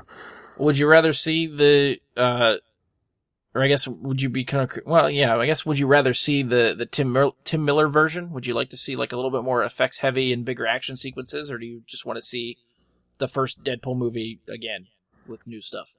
I don't necessarily want to see the first Deadpool movie again, but I don't feel like Deadpool was about the big giant action sequences. No, that's not what I remember from it. I remember Ryan Reynolds and the jokes more than I remember like the big action sequences. So Yeah, because I think that movie was made for like under $100 million. I think it was like 68 or something. Yeah. The first Deadpool movie, which, considering the amount of effects and stuff they got into that movie, I think is insane that it was that cheap.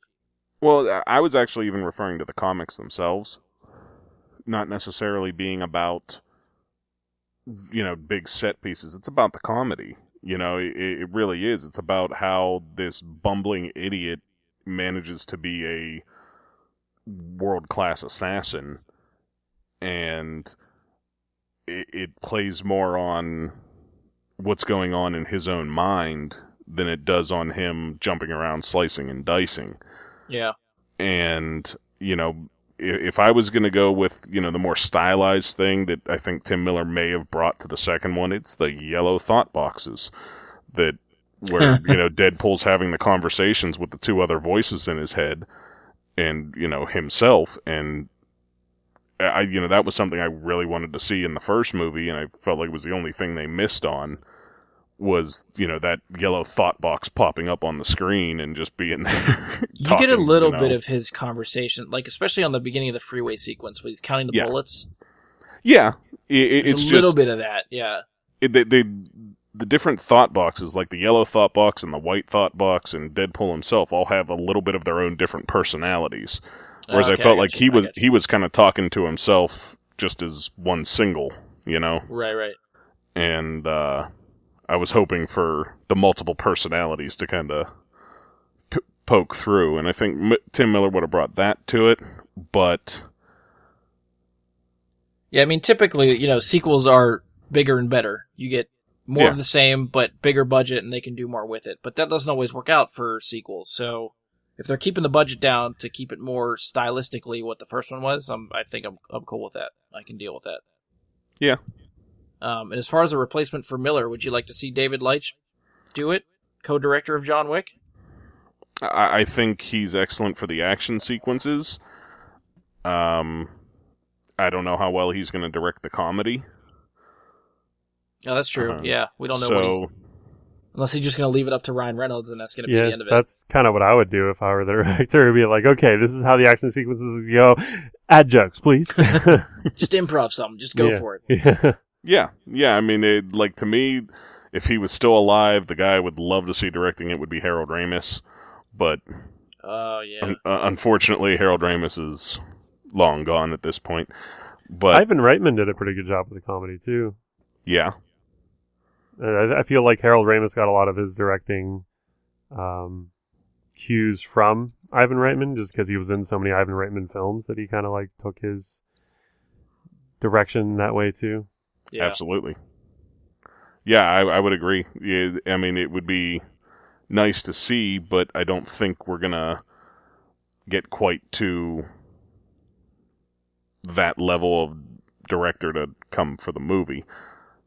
And I don't know, maybe it's really hard to say, because I don't know that we've ever really seen Leitch give us something that had that kind of comedy to it.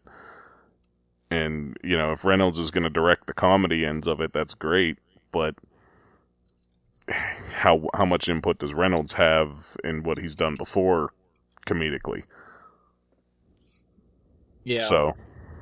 Well, if Leitch isn't able to do it, say he's unavailable for whatever reason, does anybody have a backup? Another director they'd like to see? I don't really know. Tarantino was being thrown around for this movie, and I don't know if... I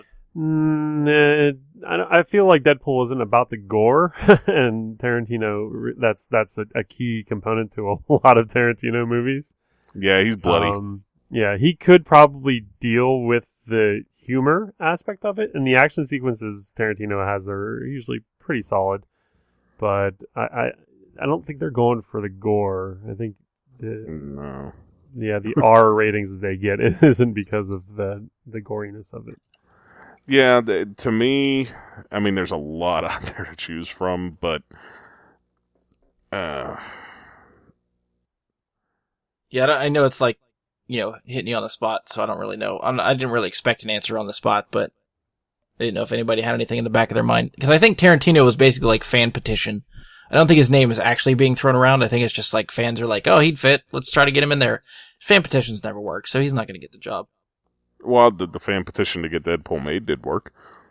That wasn't a fan petition. That was just everybody bootlegged the crap out of that video, and it got hits on social media everywhere. That was the move that got that movie made. Yeah, I mean, it wasn't an actual petition, but I think in a way it was. Like, people were like, yeah, now they have to make this movie. I mean, that was pretty much every response to it when it first came out was, now if they don't make this movie, we hate them. So... I don't have a off the top of my head good choice. Okay. Yeah, me neither, really. I just figured I'd throw that out there. All right, so I'm going to break up my little schedule and outline here, because I think we're going to have to let Andy go in a little bit. So we're going to try to get in one more topic that he wanted to talk about before he gets out of here. So we're going to jump to the end. Nintendo unveiled their next console. So what was once being referred to as the Nintendo NX is now the Nintendo Switch. They put a 3.5-minute video out that reveals sort of what you can do with the system. And you can watch that online. I put it on the Facebook page, either one of those places. So it seems like Nintendo's trying to do something different. They're introducing a console handheld hybrid. The video seems to show like a docking station for a mobile screen, probably like the small size of a small tablet. You slide in the controllers on each side. You could take the mobile screen with you, so you're gaming on the go, and it's basically a handheld console. Controllers are wireless. The video shows each controller supporting one player, so you can do multiplayer with one little screen if you wanted to, depending on the game.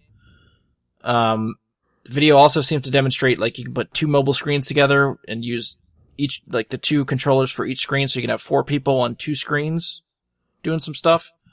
It looks like it's using cartridges that could be about the size of an SD card for these games. That's what it looked like. Mm-hmm. The video also shows people taking the handheld controllers all over the place wirelessly, being able to play the game either by themselves or somehow linking with each other to play multiplayer games. Nintendo has promised a bunch of third-party developer support, which the Wii U and the Wii seem to be lacking, and I think cut into their lifespan a good bit. And I thought it was kind of funny, but in the lead up to the Switch reveal, Nintendo's market value jumped up $1 billion. Everyone was anticipating what it was going to do. After the Switch reveal, Nintendo's stock dropped 6.5% and negated that $1 billion that they just got in increased market value. So where you guys stand with the Nintendo Switch? Look cool? Nintendo fans, what do you guys think? I think the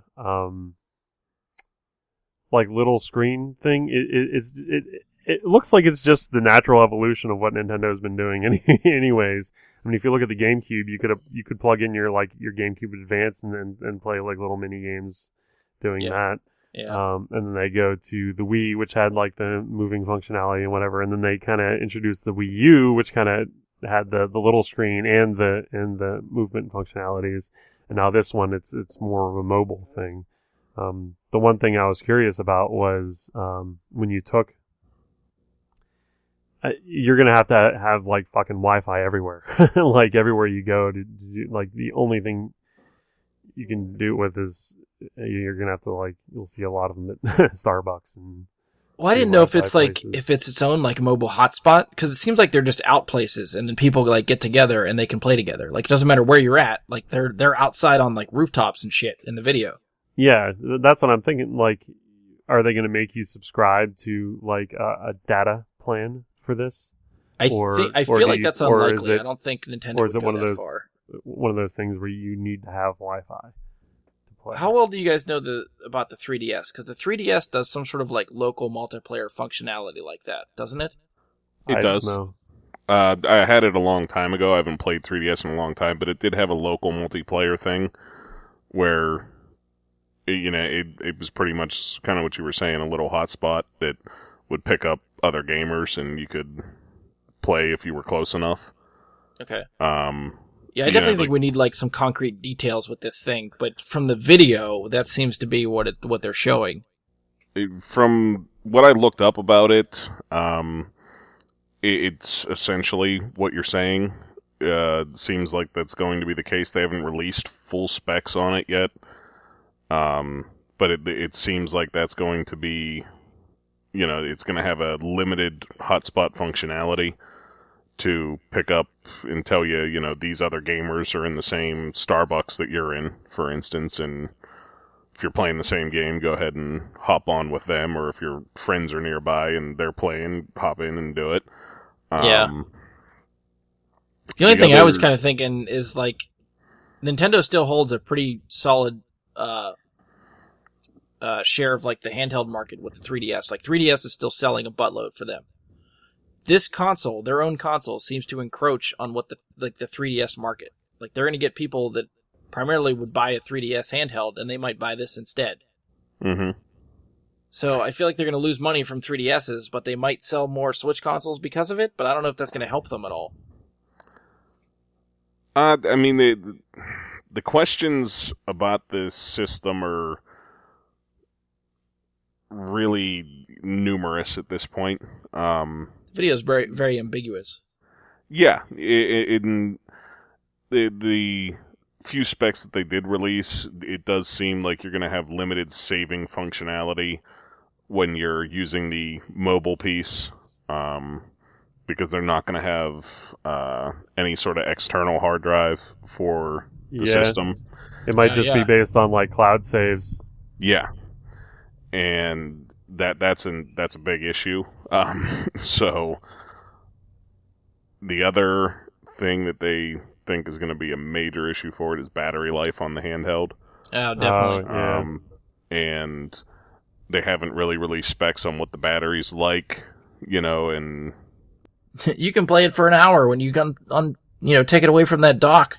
Yeah, you've got an hour to play.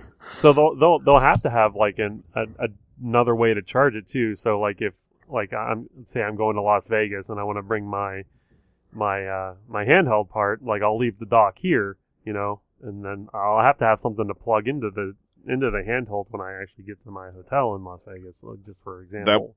That was what I read as well.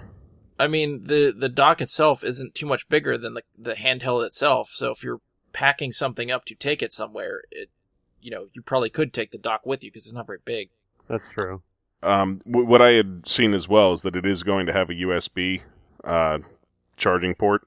Okay. So you may very well be able to charge it right off the same thing you charge an Android phone or a tablet, so you can, a charge Kindle it in your car or whatever. Right. That's once again this isn't from official release specs, but that's the speculation at this point, is that it will have a USB port. Not a USB port, but a USB charging functionality. Yeah. I guess we won't know until we get the true specs from Nintendo. Right. I'm a little worried about how small those cartridges are too. I feel like you're going to lose that shit real easy. Yeah.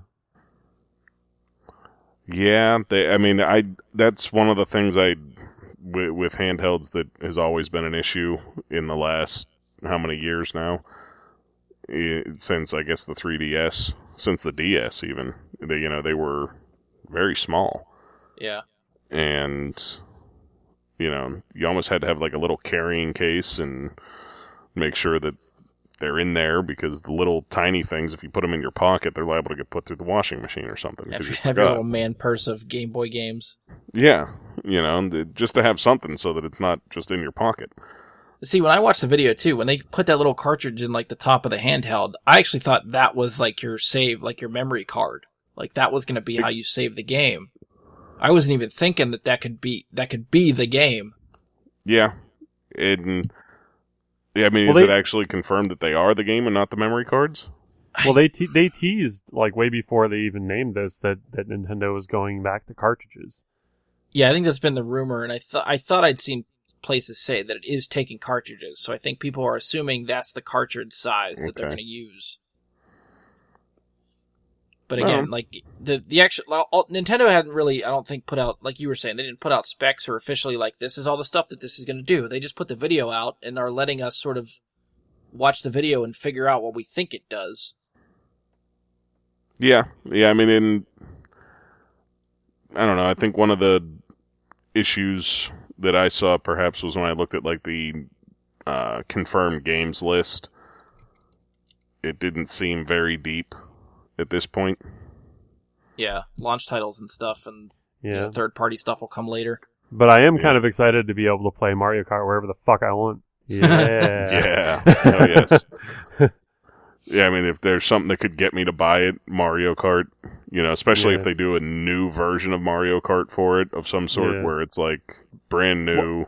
As long as I don't know if you guys played Mario Kart for Wii U at all, but they changed the battle mode where they don't have battle arenas anymore.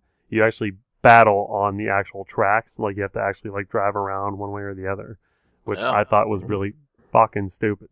So hopefully they get rid of that. If you're listening to Nintendo, don't fucking do that, please. Yeah, the last one I played was just Wii. I didn't play for the Wii U. Yeah, I think it's the last one I did too. The racing's awesome for the Wii U. Like, it's really, really good. But the battle mode fucking sucks. Big old donkey. Do you own a Wii U or just know someone that owns a Wii U? Matthew does. Okay. So I've played it over his house a couple times. Andy, anything else you want to add for the Switch? Because I know you got a jet. No, I think that's about it. All right, then. Well, I think it's probably a good time to cut you loose, then. Okay. So you can go do adult things. We'll keep jacking around. Yeah, work sucks. What can you do? Well, thanks for having me on again, guys. It was fun talking to you, and I will catch you guys later. Sounds good, buddy. All right. See ya. Peace. Later. All right, so we had to let Andy go. He got fired. Mike and I are going to hold it down for the rest of the show. We still got a couple other things to cover, and we'll see how well we do with just the two of us. And signing Just off from the the Switch, two I of us. will say, I still have not yet picked up a Wii U and played it once. Yeah, I haven't So, either. To me, the Switch is something that the chances of me ending up buying one is very small.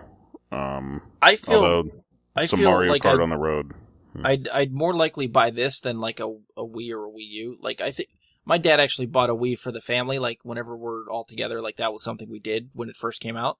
Mm-hmm. And then it just kind of sat there after we got tired of playing Wii bowling over and over and over again.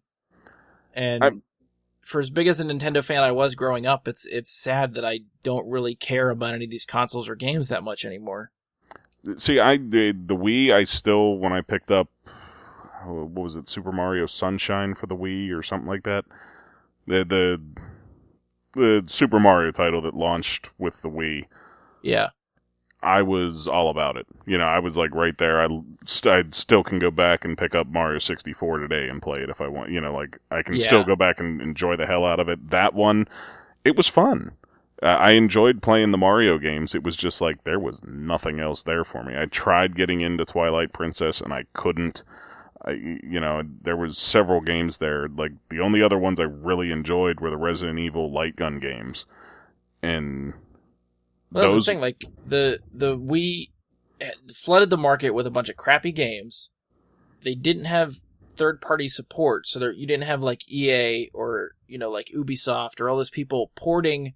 Well, I guess they couldn't port because like 360 and PS3 were higher powered than the Wii, so anything they ported down to the Wii looked like crap and played like crap, so nobody decided to do it. So you're not getting all those high-profile games that everybody wants to play for the Wii, and the Wii just kind of faded away.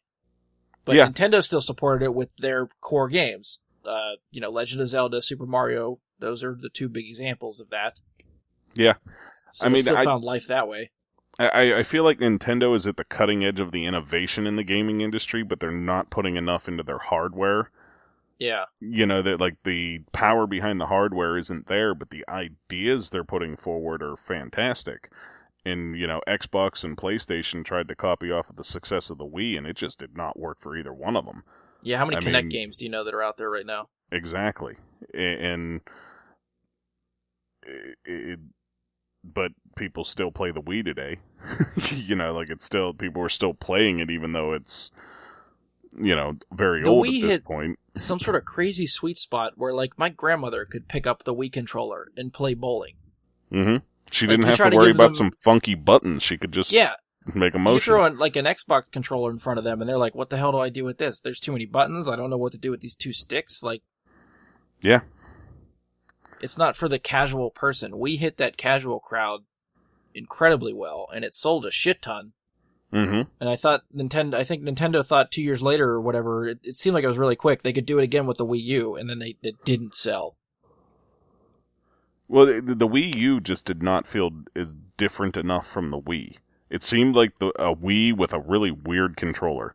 Yeah. It really, to me, that's the way it seemed, was like, you're going to get some, here's our launch titles, and it was like, that just seems like a line of shit.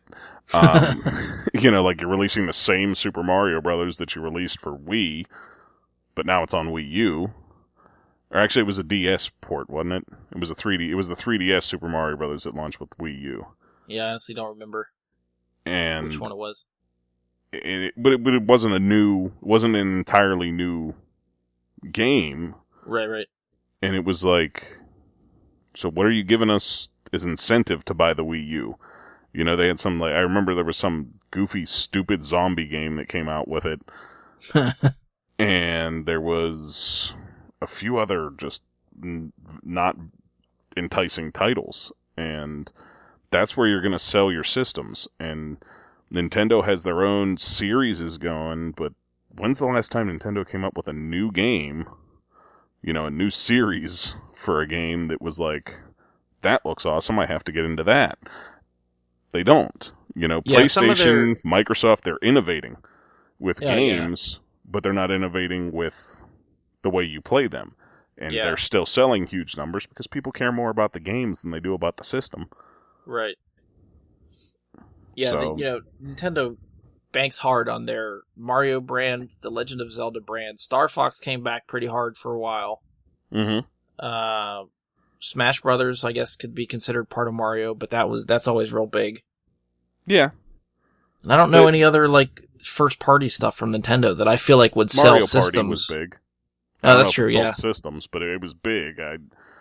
But they market a lot of those things to kids. Like Smash Brothers, they just basically took all the characters they already have and said, all right, let's make a silly fighting game out of it. Yeah. And it was fun, but to me, Smash Brothers got old in the first 20 minutes. There was no replayability for me there. No, well, I will give Nintendo, especially from this video, that they are trying to keep multiplayer gaming of a more social experience. Well, maybe even gaming in general, a more social experience. It's not internet gaming. You're not a faceless person talking to some other faceless person and just using expletives at each other. They're promoting couch co-op, but the couch is mobile now. Right. Yeah, that's something seems like a cool way to do it. I dearly miss about video games was sitting down and playing a game with a buddy and just having that be what you did for the afternoon. You sat there on the same couch playing, whether it was a football game or Mortal Kombat or playing Mario Brothers together, whatever it was. That was fun. That was a day, And now you don't get that. They don't make games like that. You don't get split screen in games anymore. No. Not at all. You get some co-op games where you're on the same screen, like you can do in Gears. You can do some of the Resident Evil games you can play at the same time.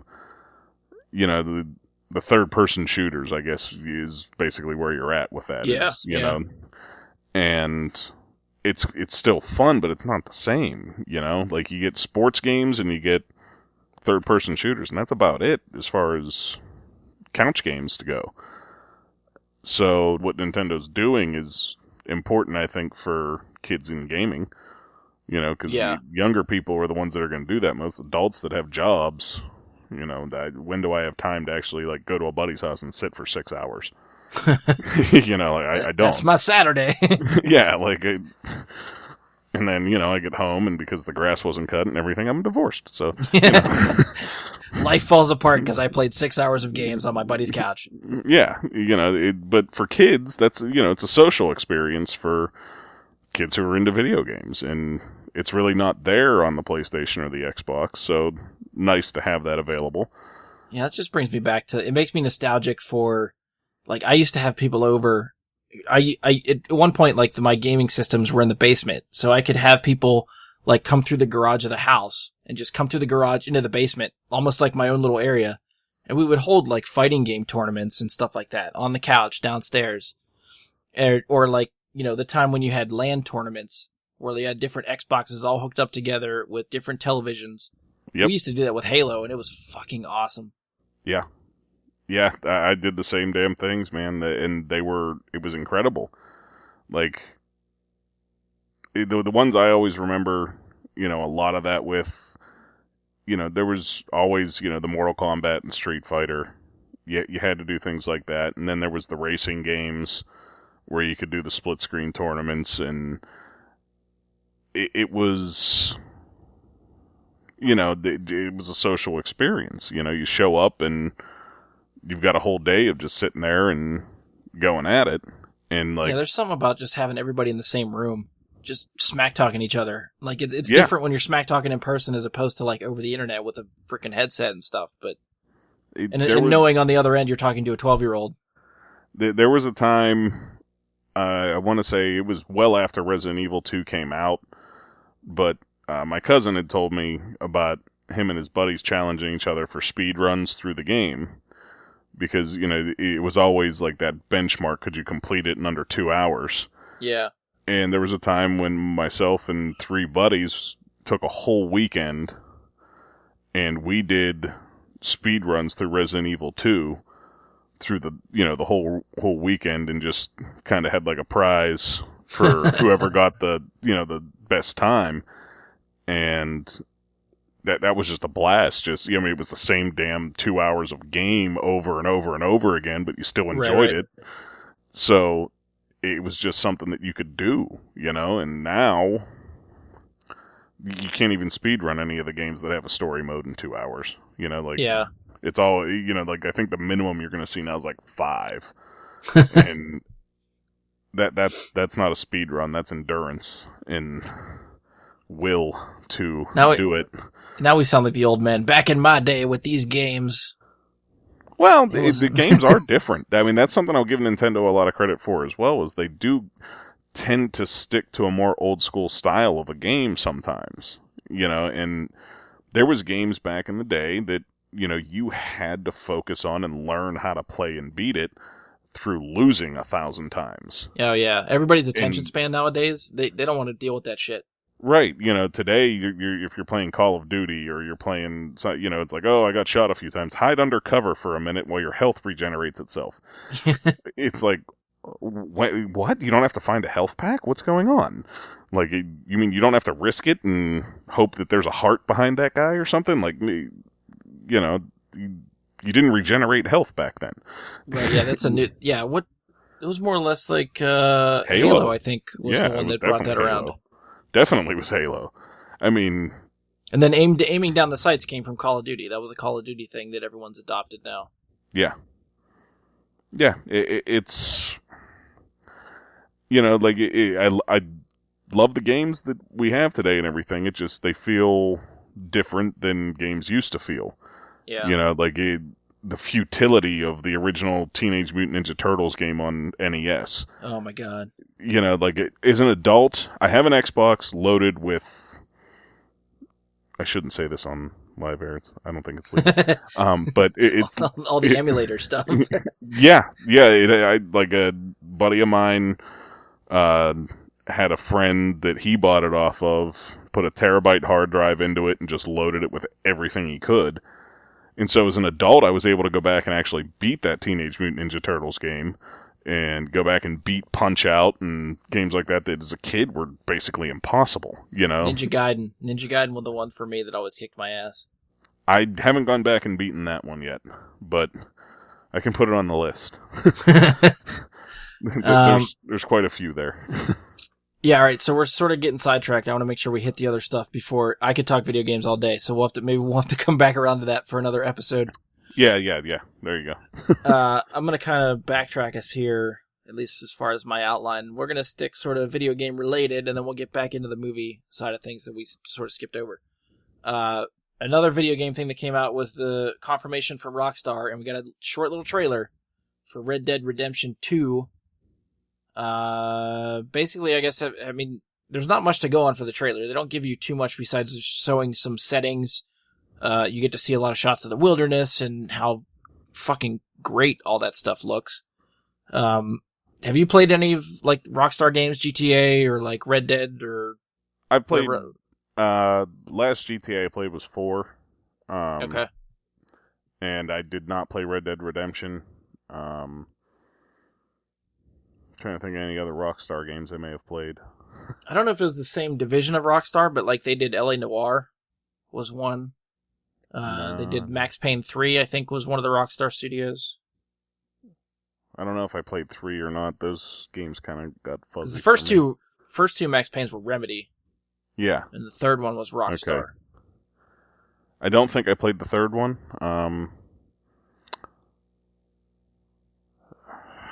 No, yeah, I'm pretty much, I'm not, haven't played. It's not like a big deal. I was just curious, your past experience with some of these games that they've done. Yeah, I mean, I played all the GTAs before, but I think that's pretty much it for my Rockstar experiences. Okay. Yeah, I absolutely fucking love Grand Theft Auto. GTA, every time they do a Grand Theft Auto, it's like, oh man, how's it going to get better than this? And then you play the next one. You're like, I had no idea it could get this good. And I've said that about every single Grand Theft Auto. Red Dead, the first Red Dead Redemption, I picked it up, I think, like after the fact, like maybe a year after it was out. So I got like the Game of the Year edition and tried playing through it. I still don't even think I beat it because it's so expansive and takes a while to get through. And you get distracted just riding horses through the open Wild West and stuff like that. Yeah. But yeah, I mean, you could even see going from sort of like playing playing GTA 4 and then playing Red Dead Redemption and even like Max Payne and then going to GTA 5. They took a lot of the stuff that worked in Red Dead Redemption and Max Payne 3 and incorporated that stuff into a Grand Theft Auto setting. And it's a great mesh of all this fantastic stuff from these other games. Like they took like the weapon wheel from Red Dead Redemption, which was a good way to switch your weapons and select what you want to use, and they took the aiming mechanic from Max Payne 3 that they've perfected and used it in GTA 5. So now because the gunplay in Grand Theft Auto games was never good. No. It kept getting better, but it never felt real tight, and like you could aim and shoot where you wanted to. GTA 5, I think, finally nailed that for them, and has a really good cover system and stuff that sort of came from Max Payne and Red Dead Redemption. But yeah, I think Red Dead Redemption 2 is one that's been rumored for a while. People were expecting it. We finally got the official like announcement that it was coming, and they're like, oh, trailer's coming tomorrow, so now we have a trailer.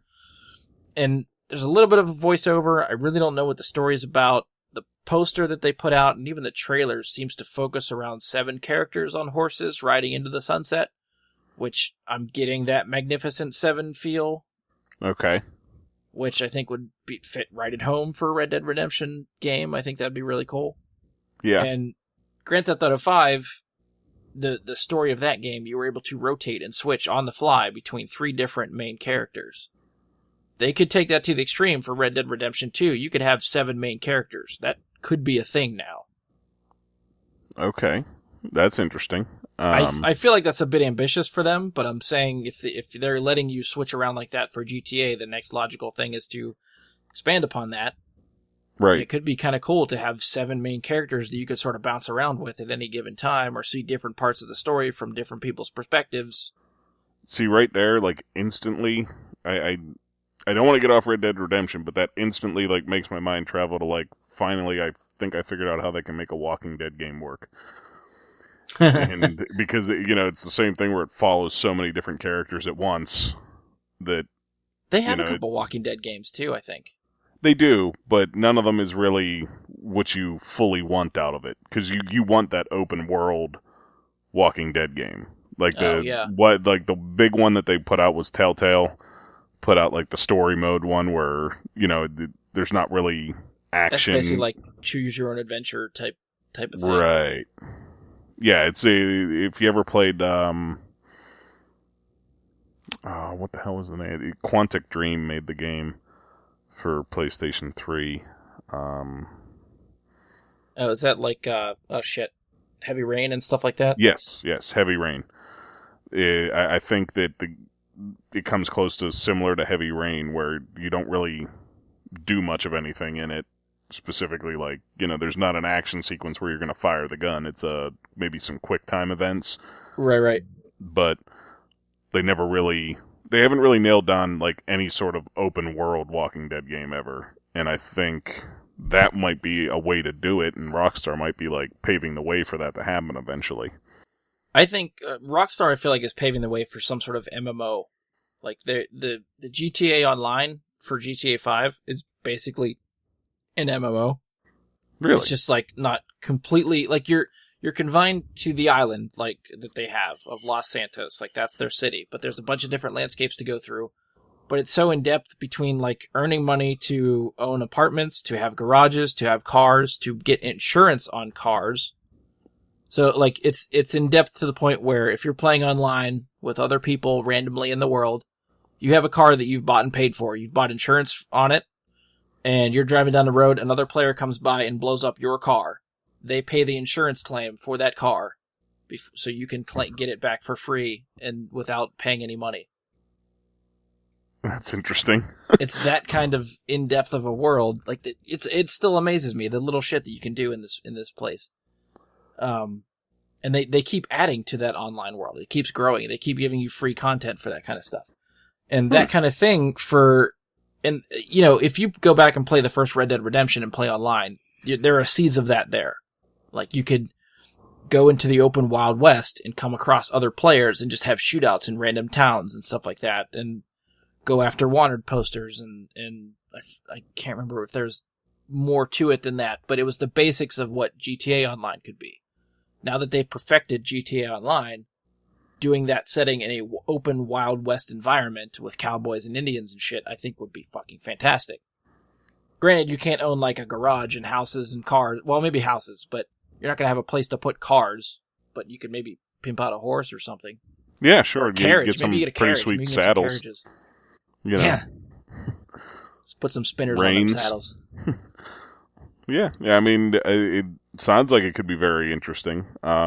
Speaking of somebody, like I said, I've never played Red Dead Redemption in the first place. I know it's set in the West and everything, the Old West, but I don't know much else about it.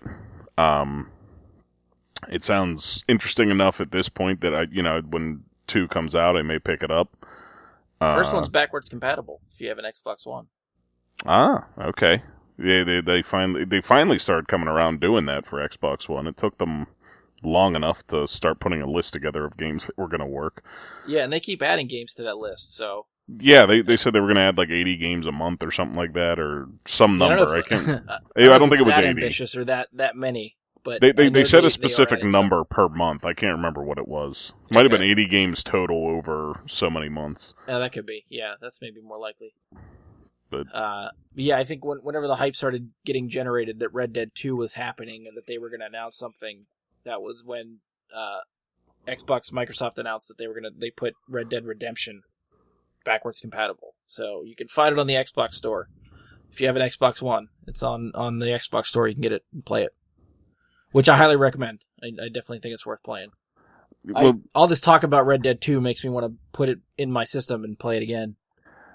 For me, those open world games, like they kind of scare me a little bit because of what I've done with them before. Like I think I told you when you brought up Red Dead 2 was, I believe I was playing Skyrim when the first one came out, and I want to say I dumped like 400 hours into Skyrim without playing, there was no online there. There was nothing. That's just straight on your campaign. And yeah. I want to say it was like 400 hours to complete literally everything you could possibly do in the game. And I got there eventually, but yeah, 400 hours was a lot of time invested in one game, and I feel like I missed a lot of things during that. So somehow I grew a beard, and it wasn't there when I started playing, and that's where the beard came from today. It started with Skyrim. So like I tend anymore to be more averse to open world games. And when I do play them, I feel like I don't get the whole experience because I feel like I try to really stick to the story, the main storyline alone. Yeah. Because it's so much. Like even we talked about the Assassin's Creed 4. I did the same thing with that. It's like I can't help myself. I dumped so many hours into that to fully upgrade absolutely everything you possibly could in the game. And then had to do everything you possibly could in the game and collect every little snippet of everything you possibly could, and it's like, all right, so I just spent the last month of my life doing this. That's dedication right there. Yeah, it is, and that's why I tend to shy away from them a little bit now, and I'm like, good, Battlefront's nice. I can just pick it up, play for an hour, and I can put it back down, and I didn't have to worry about collecting this, that, or the other. I didn't have to make my income. I didn't have to make sure I logged in 3 times that day to pick up that change and be able to buy the next thing. And I mean, as far as games are concerned, I feel like Skyrim might be the most in-depth I've heard people talk about. So I don't think Red Dead Redemption is that in-depth, but just going off of other Grand Theft Auto games and other stuff Rockstar has done, it can be pretty, like, there's a lot of stuff to get you distracted. Random events, side quests, all the other, exploring stuff. I think Red Dead Redemption has, like, a whole hunting mechanic, hunting different animals to get resources for things, and, yeah, that's all in there. I mean, the best way I can describe it to you, in the way that my gaming idea works, is if you remember the Ocarina of Time, there was a game in that called Bomb Chew Bowling. I don't even remember that game. The bomb chews were the little they were bombs on wheels, basically, that had a little motor that propelled them forward. Okay. And, you had to hit a target in the center, and it would be either, off center to the right. There was obstacles in the way, and it was usually chickens that were obstacles, and, but I think I actually spent like 3 or 4 hours just playing that one day. Just like, I didn't get it perfect yet. And I think it's an ADHD thing for me that ends up in that in that place where, it's like, I can't stop until it's perfect. Maybe it's an OCD thing. I don't know. But it gets to a point where, like, yeah, I'll find that random pick up Red Dead 2 and they'll have like a shooting gallery thing, and I'll spend a whole day just playing it because I get so easily distracted by it that it's like, oh, this is fun. And I'll, lose 10 hours of a day by playing that or something. And, it's fun, but I'll probably still do it at this point because it sounded like a game that I want to play. It's just... because I dig games that are that immersive with a single-player experience. Yeah. And, so I may go that route. Hashtag life of a gamer. Yeah. This is the struggle. The struggle is real. Yeah, so either way, we got that to look forward to next fall 2017. So I'm sure we'll get more information, more trailers between now and then. They just wanted to get the announcement out there. Everybody can cool your jets. Red Dead Redemption 2 is coming. Yeah, so you said like holiday next year, something like that. Yeah, everybody. October, November is usually when a lot of those games release, I feel like, to prepare for Christmas. Yeah, everybody goes out shopping for Christmas in November now. Yeah. So. All right, so I'm going to move us back up. We got 2 more things I want to hit. I got another kind of a spiel for this one, too. Segueing sort of into the movie side of things, but still sticking with video games. There's a franchise that I absolutely love for the PlayStation that looks to be finally moving forward at Sony, which, I mean, I guess at this point, Sony is sort of really, really desperate for a bankable franchise in the wake of like things like Ghostbusters failing to take off and losing money.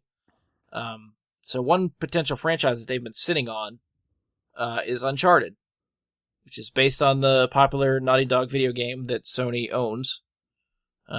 It's kind of been in development hell for a while. Early on in its development, it looked like it was going to get made with David O. Russell directing, who's the guy that did like Silver Linings Playbook and other ones with Jennifer Lawrence and Christian Bale. Why can't I think of the American Hustle? That guy. It was supposed to be starring Mark Wahlberg, Robert De Niro, and I believe Joe Pesci was being thrown around for that too. Real quickly, I guess, Mike, have you played any of the Uncharted games? Do you know anything about them? All but the newest one, yeah. Okay, so if you were to describe sort of like the story of those games and what they sort of revolve around, how would you describe some of that stuff? I would say... I was going to say the easiest explanation I got is modern day Indiana Jones. Yeah, I was going to say Indiana Jones and National Treasure. Kind of, okay. It has that kind of feel. Just a little bit more gritty than either of those, I would say. Like there's comedy elements involved at times, and there's things like that. But I feel like... is his name Nathan? Nathan Drake. Yeah, I feel like he's a much more gritty character than Indiana Jones. A little bit more of that sarcastic wit. Yeah, kind of like John McClane, I feel like. Yeah, I would put him closer to that. He gets more of that kind of wit, and he gets kind of more down and dirty than Indiana really gets. He's not as intellectual as Indiana Jones, but he's more of the adventurer than... Right.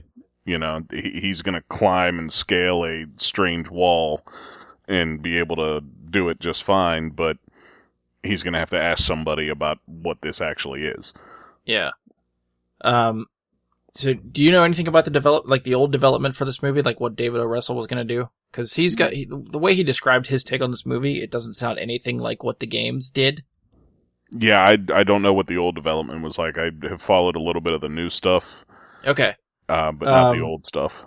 Yeah, David O. Russell, I guess, was in interviews after he'd been attached to this movie and talking about his idea for the film. basically was saying he interpreted the game's story into something sort of about a crime family that deals out justice in an art and antiquities world, with these characters going after heads of state or museum curators with sort of like a Sopranos style of justice. Okay. I mean, that sounds more like 3 than any of the others, but it's still not. Like, 3, maybe a little bit it sounds like, but not a lot. Yeah, for anybody that played the games and were listening to David O. Russell's interviews and how he talked about this game, I don't think anybody wanted him to direct this movie. And I don't know if it finally came around that way, that like it started getting enough bad press from people that were fans of the game. Maybe they started to get vocal enough, but he eventually left. I don't know if the movie just maybe wasn't going fast enough, or if they finally took, people's opinions to heart and were like, okay, this isn't going to work. So after that, they had the director of Limitless, the movie, not the TV show. Neil Berger was brought on to direct. His interviews made it seem like he had an idea what the game was about. And even possibly, I think even comparing it to Indiana Jones, sort of in a sense. So I've been following this for a while because I really like the franchise and been waiting for this movie. So when I was reading interviews with him, to me, that sounded like he had a grasp of the character, had a grasp of the adventure style of the games, and I was looking forward to seeing what he'd do with the movie. Unfortunately, he left. It sounded like, I don't know, maybe just because it was being rewritten over and over and over again, that it just kept getting delayed and scheduling happened and he couldn't do it. So now, Sony is reporting that the movie is being fast-tracked into production with Sean, I don't know if it's Levi or Levy, that's set to direct. He is most known for Night at the Museum movies. He directed a few episodes of Stranger Things, which he also produced, I think, for that series. And he directed, in my opinion, the very highly underrated Real Steel with Hugh Jackman.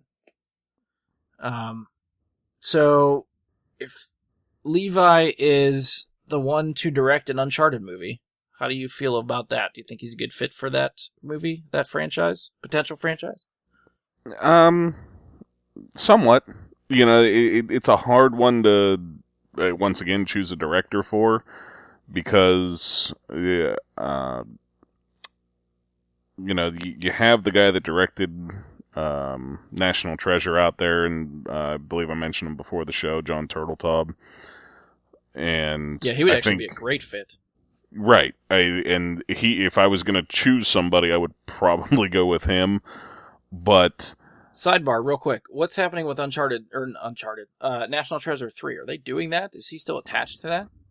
It's been one of those things that I Google search it every now and then to see if there's news, and it seems like there's been nothing for a long time as far as anything new about it goes. Yeah, because I could have sworn that was happening at some point, and then just the was years keep supposed going to. by, and it's not going anywhere. Yeah, I'm pretty sure that's where it's been at, as far as I know. And, even if you Google search it, the first thing that pops up is, why is it taking so long? So it is going to be a difficult thing to make right now, I think. And I think a lot of that has to do with the path that Nicolas Cage has taken in the meantime, of just doing whatever crap comes up. But to give you an idea, like, why I would choose John Turteltaub, you look at the rest of the things he's directed. You go back, he did the National Treasure movies, he did some episodes for Jericho, some episodes for Harper's Island, but he also did The Sorcerer's Apprentice, the new one, of course, and he's done work with Disney, basically. He's done a lot of work with Disney, but the movies that he is best known for have a very, very similar feel to what you would expect from an Uncharted movie. I definitely think he could convey that adventure side of it. I think that would fit really well. As far as the action, it has some pretty awesome action scenes and some pretty big set pieces that Uncharted would provide, and I think he could handle that. You know, the grandeur and a lot of the scenes from National Treasure is there, but as far as Levi goes, I don't know. You know, like he hasn't done anything that I feel like is similar enough. Like the Night at the Museum movies were about as close as he got. Yeah. I would say, to what Uncharted would be, and that's not very close. Yeah, I think in my mind, he's not a proven action director. I think he'd need help with the action sequences and the eventual, those big set pieces that are prevalent in the game and make for some of the most memorable stuff you'll play, and would be cool to see some kind of scene like that in a movie. But I do think Levi's really good at characters in his movies. I think, yes, Night at the Museum movies are just, kid-friendly movies, but I think the characters are done really well. If he's producing and directing for Stranger Things, those had excellent characters. Oh, yeah. And the best part of Real Steel is the characters in that movie. Yeah. So if they can focus on getting like Nathan Drake right, and Sully right, and some of the other supporting cast, and cast a good villain, and you build the action around that, I think you got a good movie. Yeah, I agree. I mean, don't get me wrong, like, if they're only going to do one, and they're not going to make a franchise out of it, then, at some point, whoever they cast as Nathan Drake is going to be, in my opinion, has to be climbing out of a train that's falling off of a cliff. Like, that to me is like, I think about the whole series, and that's one of the most memorable moments that happened in the entire set of games. Yeah, the opening of, what is that, Thieves, shit, what the hell's the name of the title of the second one? It's not Thief's End. Thief's End's the fourth one, right? Yeah, the second one... Among Thieves. That's the second one. Yeah, Among Thieves. Yeah, the opening to that game is one of the best opening sequences in any game ever. Yeah, very easily a true statement. It's pretty incredible. And the question I have is, if they do this movie, are they going to take the supernatural elements and put them in? Yeah. I mean, in my mind, that's where Indiana Jones 4 went wrong. Among other things, the science fiction-y part of it had no place with an Indiana Jones movie. Mm-hmm. But I guess, I don't know. I guess Drake, like the Uncharted games, there's always sort of, by the time you get to the end of it, there always is some sort of like supernatural, mythical thing that happens. Yeah, I think it was the first one. From what I read, it seems like right now the way the plot's going is to follow the first one, Drake's Fortune. It seems like that's what it's going to be following if it's made as is currently. Yeah. And I believe at the end of that one's where you get like the almost like mummy zombie things. Oh, that was the mummy zombie things. Was it the second one with the snow apes? Yeah, or whatever they were. Because that finished in like Nepal or something. Okay, yeah, those are the ones that I think would go over kind of crazy. The mummies popping up, I think, is more accepted in our movie culture as is. But I don't remember if they were like what the hell? I just remember being like dark basement cavern areas at the end of that game with like just things that were almost like running at you on all fours, but they were like people.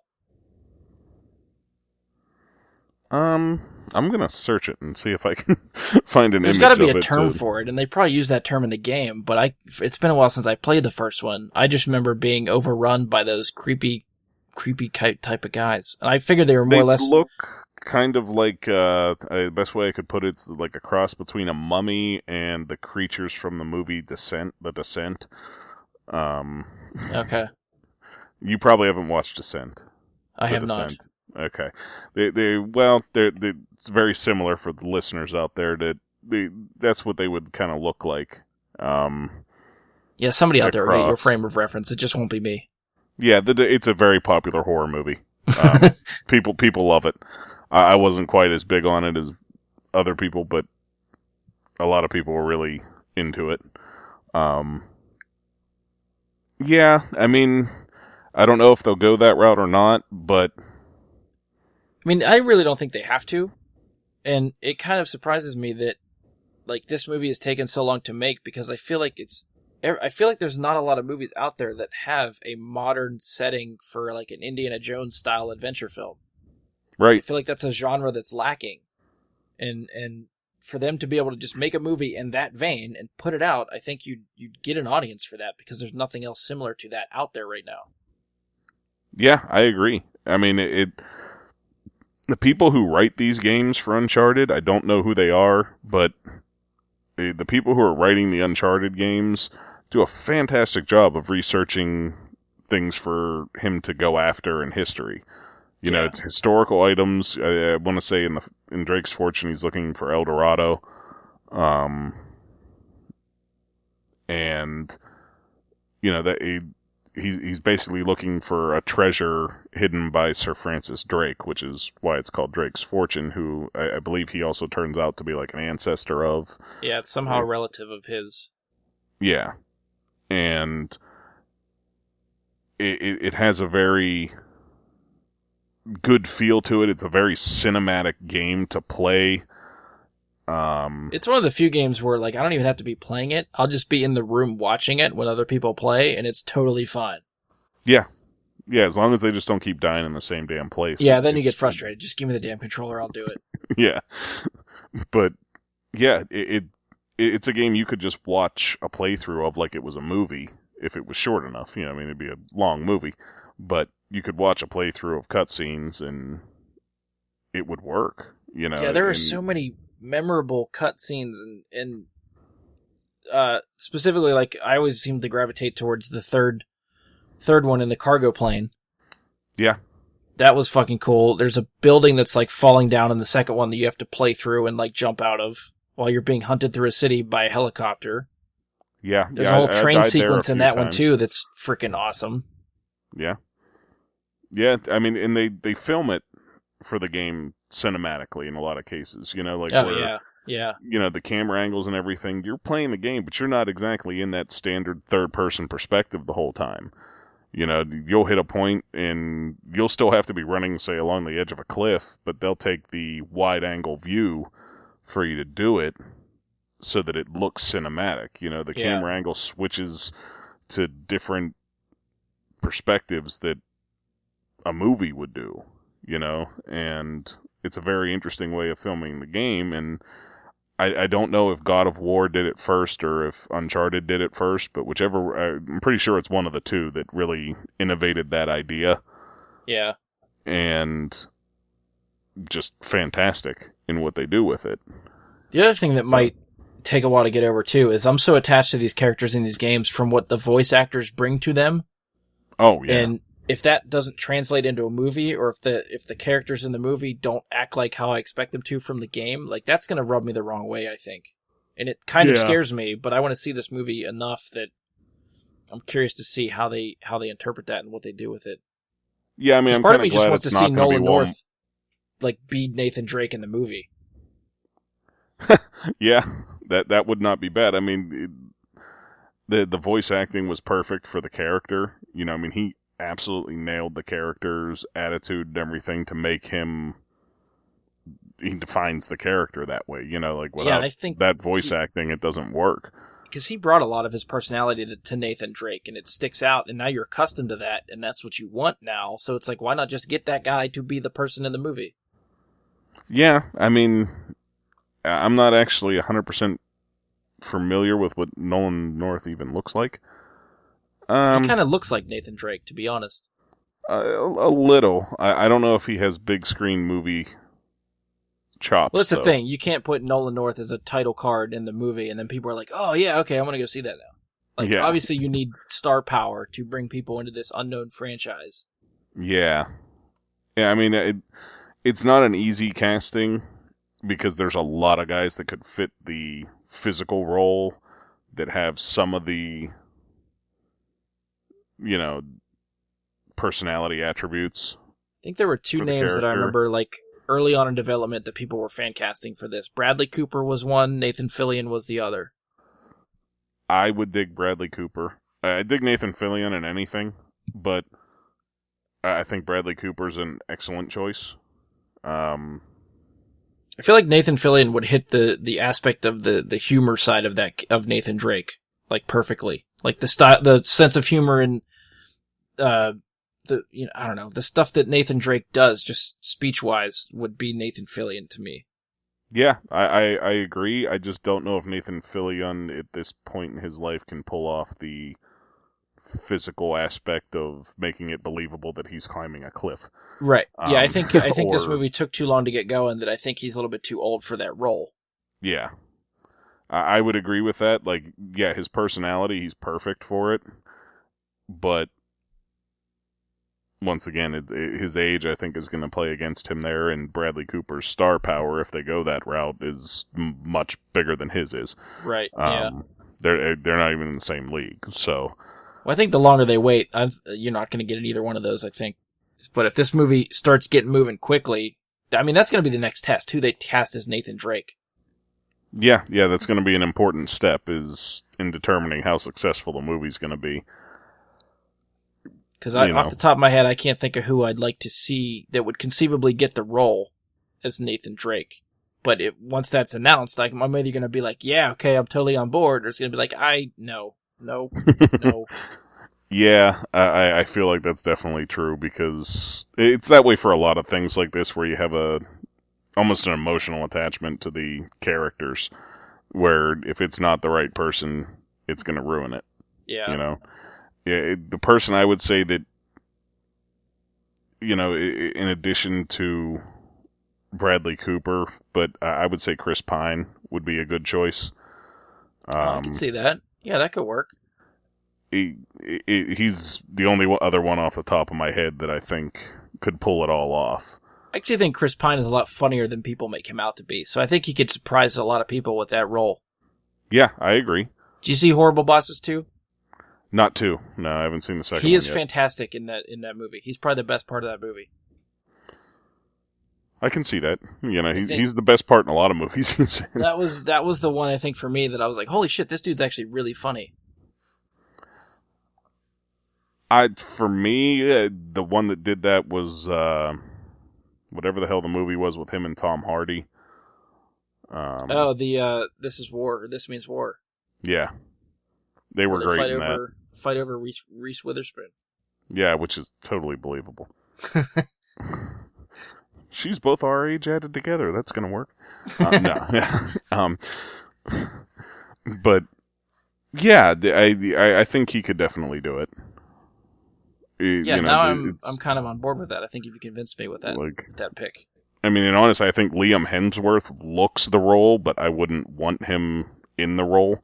Like, yeah, he that's looks fair right, too. Yeah, but yeah, I don't think he can pull off the comedy of that at all.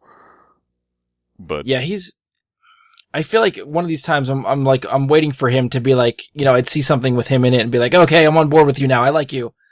And I still haven't got there yet. I've seen him in a couple things, and none of them have really won me over yet. I mean, I don't know if it's him or the roles or what. He played the character right in the Hunger Games, but it just wasn't a character that... He didn't get enough to do in that movie, or in that series. Yeah. And I was completely looking forward to Independence Day, but nothing about him was very memorable from Independence Day. No. Independence Day to me was the new way. Oh my goodness. I don't know. It was fun, but it was not good. Yeah, when I get to the point where we do like year-end wrap-up and favorite movies and worst of the movie, right now that's my worst of the year. I had such high expectations for that movie and it fucking sucked. But I don't want to get bogged down in that. We're already over time, I feel like, and I got one more thing I want to hit, so we'll see how quickly we can get through it. We got one more movie that lost a director. So this is on the DC movie universe front. The director of Ezra Miller's The Flash movie, I'm going to butcher this guy's name, Famuyiwa, has left the project. I'm pretty sure we talked about this at one point before, because this movie lost a director earlier in the year. So he's not the first one to leave this movie. Seth Grahame-Smith was the original director, and then he left citing creative differences. Famuyiwa also released a statement and said that he backed out due to creative differences. So, I mean, I guess the biggest difference between this departure and the one prior is that when Grahame-Smith left, It was before the movie really started getting going, so they could pull in another director and not have to worry about fixing too much stuff. They're knee-deep into pre-production for this movie. So if they get another director for this, they either have to start from scratch or keep some of the stuff that another director did and hope it works for this new director, which is not usually really a good thing to do. And if they start from scratch, is that going to delay the movie, or are they going to try to just rush it out as fast as they can with this new director? So, we'll have to wait and see what kind of ripple effect this has on this movie. And I feel like we ask this all the time, but is this a bad sign for DC movies? Is this other DC movie now in trouble? Should we be worried about The Flash? Well, here's my first question. Since I don't watch the series on television, is this the same continuation from the TV show? No. Or it's going to be a whole new Flash for the movie series Flash. only, unrelated? Unrelated. Okay. Unrelated to the TV show. Right, that's what I mean. Like, they're not tying the TV universe in at all with the movie universe. They're just saying, like, we're going to have our own Flash, our own Green Arrow, our own, everything. Yeah, which is okay. Really a big complaint, especially for people like me that invest in these TV shows and absolutely love what Grant Gustin is doing on TV. That he is, you feel like he's earned a spot in the movies as Barry Allen. But the good thing about the Flash TV show is it also has established the multiverse. So if they really wanted to, they could say that the movie versions of all these characters is just another Earth somewhere. Mm-hmm. Okay. Yeah, all the movie stuff ties together, all the TV stuff ties together. They are not one and the same. They're two separate. Okay. I'll go from there then. As far as the movies will go then, DC is fighting, and I hate to say it this way, it's fighting a losing battle. Yeah. They make mistake after mistake after mistake on these big budget films that didn't necessarily have to happen. I know you have a particular dislike of Zack Snyder. He's not my first choice for a lot of these. And at first I was on board, but after I'd seen what he did with Man of Steel and even more, lately Batman v Superman, I kind of just want a different take. Yeah. Someone else to come in and try their spin on DC characters and see if they can work within that universe to make it a little bit better, in my opinion. But we're at least getting one more with him. We're at least getting Justice League with Zack Snyder, so we'll see what the hell he does with that one now. My biggest problem, and I think, well, maybe not my personal problem, but I think the biggest problem they're having with competing with Marvel is that they are creating a very dark universe. Right. By comparison, and, the money's in the fun, and the Justice League can be a ton of fun if it's done right. And, Batman should be a dark universe, but the whole universe doesn't have to be dark just because your Batman has to be dark. That's what makes the Justice League, is that you have this dark character in Batman coming into the all smiles and take your vitamins of Superman, and the conflicted moral character, the moral center, the one I always felt was the moral center was the Flash. Yeah. And you have these conflicting characters that can come together to perform amazing feats against overwhelming odds. And it doesn't have to be dark for that to be the case. And if you're not reaching out to a younger audience with the fun of it, you're also not going to reach out to the child in all of us that remembers the things we loved as kids. Sure. Yeah. You want to look at what Christopher Nolan did with Batman and say, I want to do that, but I want to do it for Superman. And you're the fans of Superman. And the reason why Superman's so popular is because they didn't do that with Superman. Yeah. Superman was a whole different ballgame than Batman. We don't want, a Batman movie that's with extremely overpowered characters. That's not what we want. We want Superman. And they weren't giving us that. So, when they go to do a Flash movie, is it going to be a dark movie again, where a character that doesn't particularly need to be a dark movie, and the same goes for Wonder Woman. What's that movie going to be like? Yeah. And, I'm looking forward to seeing it, but at the same time, my expectations are very low at this point for where I'm going to come out of these movies at. And actually, I think Wonder Woman had another female director lined up who left the project due to creative differences, but they were able to throw in Patty Jenkins really quickly before that got started, so she picked up the pieces and was able to salvage that movie, and that's what we're getting. Yeah. So, and even at the time when Graham Smith left The Flash before this other guy replaced him, the same rumor that came around right at that time was that James Wan was going to leave Aquaman because he couldn't figure out how to make that movie. Now, he's since come out and denied that, and he's still attached to Aquaman, but it seemed like everybody was jumping ship from DC movies. The only one they can fucking keep is Zack Snyder. Yeah, and that's because nobody else wants to hire him, probably. Or But, no, I mean, it's not that I had a particular dislike for Man of Steel or Batman vs. Superman. I didn't mind them that much as movies go, but as a fan of the characters, they bothered me. Yeah. As soon as I'm sorry, Ben Affleck, but as soon as they announced that they're gonna make you Batman, my heart fell into my ass on that one. It was just like, no, I can't deal with this right now because he's not Batman. We don't want Ben Affleck as Batman. The reaction to that should have told him all he needed to know about that choice. So you didn't like Ben Affleck's Batman? I mean, I understand that might have been your initial reaction, but did it grow on you or change after seeing the movie? I didn't mind it as much as I thought I was going to. Okay. Not going to say that I liked it, but I didn't mind it as much as I thought I was going to. Fair enough. That being said, there was still many better choices out there. In many better routes to go than Ben Affleck. Okay.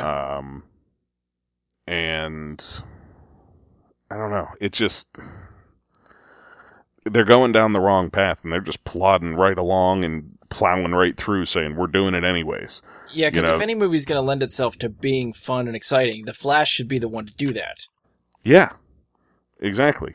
But I just don't trust them to do it. Like The Flash and Wonder Woman both. Wonder Woman should be the same thing. To me, she was a very flashy character. It was very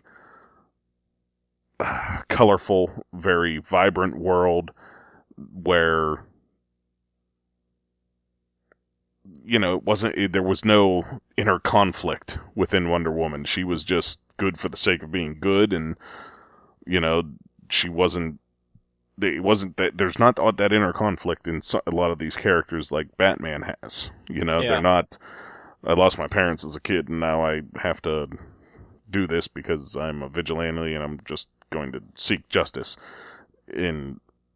Well, you can't do that with every character, and it seems like they're heading down that path of. I don't know.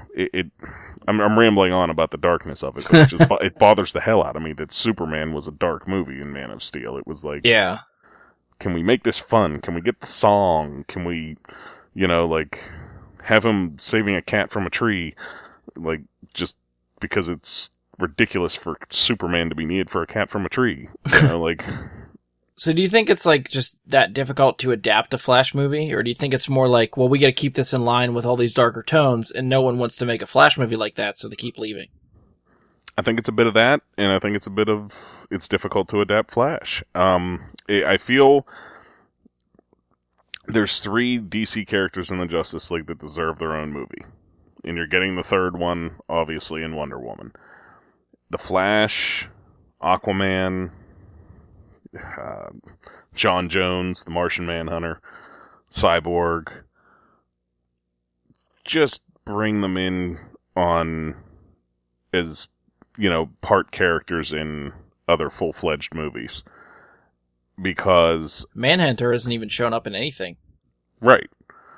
But you know what I'm saying? That he's a Justice League member. He's a quintessential member of the comic Justice League. He should be on the team, but he's not going to be in the movie, and there's no plans for a solo movie or anything for him. Right. I just think these characters, I mean, especially Aquaman, but the Flash as well, it's not, you're not going to be able to grip people for that whole movie. the Flash is a one-trick pony. You'd think that, and yet we're 3 seasons into a television show with the Flash, and I'm like, this is the fucking greatest thing ever. Right, I get that, but he's still for a movie. There's only so much you can do with a really fast guy, and if they were gonna do, like, honestly, a Quicksilver movie off of the last 2 Fox movies and put Evan Peters in there, I would watch 2 hours of Evan Peters running around different rooms and doing crazy shit for the comedy of it. But one, they can't steal that idea and just take it and, go with that. Everyone's going to say, oh, X-Men did it first, or they did it better. Right. And so you have to... He doesn't translate well to a movie. He just... The Flash, it's kind of like... The way they translated Quicksilver's perfect for a bit piece in a movie. Yeah. And translating the Flash is like, so we're going to see a zip across the screen and everybody's going to fall, and, like, oh, okay, he wins again. And what I guess really we'll have to see happened... what they do with him in Justice League. Because he's got to have a role. He's going to be part of the team. He's got to have a somewhat prominent role in that movie. Right. And I guess we'll see how they stylistically use his powers and what we'll see, how they'll do it. And I would think that same thing would translate into a solo movie, since that's coming after Justice League. Yeah. I mean, and so maybe we'll have to wait and see after Justice League how you feel about this, if this is going to be a better movie on its own. I don't have faith in the team they have making these movies with Snyder. Like, I don't have faith in them to do it right. And, once again, with the Flash and the Justice League movie, he's a character who, much like Aquaman, is going to be, in my opinion, completely out of their element and overpowered by Darkseid. Yeah. The only 2 that can actually, well, 3 if Manhunter was going to be there, that can actually stand up to Darkseid in any way, shape, or form that's meaningful are Superman, Wonder Woman, and Manhunter. The rest of them, like Batman's, he's really smart and everything, but there's not really any gadgets he has that work for that. Yeah. So I like that they're bringing the Flash in. I like that he's going to play a part role first, but I just don't, understand how he's going to play a factor in that. Yeah. Yeah, we're still with the wait and see approach, and I say that I think every time before a DC movie comes out, it's like, well, this is going to be this is the one. Yeah, when Man of Steel came out, I was like, okay, they're going to try this, DC universe, let's see what they do, and then that kind of was crap to me. And then prior to Batman and Superman, it's like, this is going to be the one, it's going to make or break this universe. And then I'm still like, I don't know how I feel about that. So now it's Justice League's turn. This is the one that's going to make or break the universe. So, yeah. I mean, wait and see. Yeah, and I feel like the same problem with Darkseid that all these movies run into now. Like, for the MCU, if Thanos gets a hold of the Infinity Gauntlet, they haven't brought a character in yet that could stand up to him. Yeah. So it's like, all right, so... And Captain Marvel's even now rumored not to be in that. Like, oh, okay. I heard that rumor, so it's like, okay, so you really don't have anybody then. So we'll have to wait and see for Infinity War too. Yeah, it's going to be who's going to have powers that are over the top. Yeah. But, yeah, DC, it definitely looks down right now, the way things are going with the directors. Yeah, so we'll have to see, I guess, at this point, who they bring in to replace him. And how soon they do it. Because the longer they wait, the worse it's going to be. And how long that person stays. Well, that too. They got hiring someone is one thing. Keeping that person around is the other. Yeah. Seems like that's their issue. Yeah. All right, I think that's where we're going to wrap this one up, because I think we went a lot longer than I expected us to. All right, so I guess just time for me to plug all my shit. If you enjoy the show, please stop by iTunes. You can leave us a 5-star rating and reviews there. Be sure to share and subscribe to the show. That'll help us out. You can also find us on iHeartRadio and Stitcher, so you can favorite us or subscribe, whatever you do to either of those sites to be able to come back to us in the future. You can find a Facebook page for the show obviously on Facebook. You can go to www.facebook.com/BryGuySuperFriends. Find the page there. Leave us a comment, question, give us a like, all that good stuff. As I mentioned, next week, hopefully, most people will get around to seeing Doctor Strange. So next week we can record our review for Doctor Strange. So that could be something you have to look forward to. Other than that, on behalf of Andy, Mike, and myself, thank you for listening, and we'll talk to you all next time.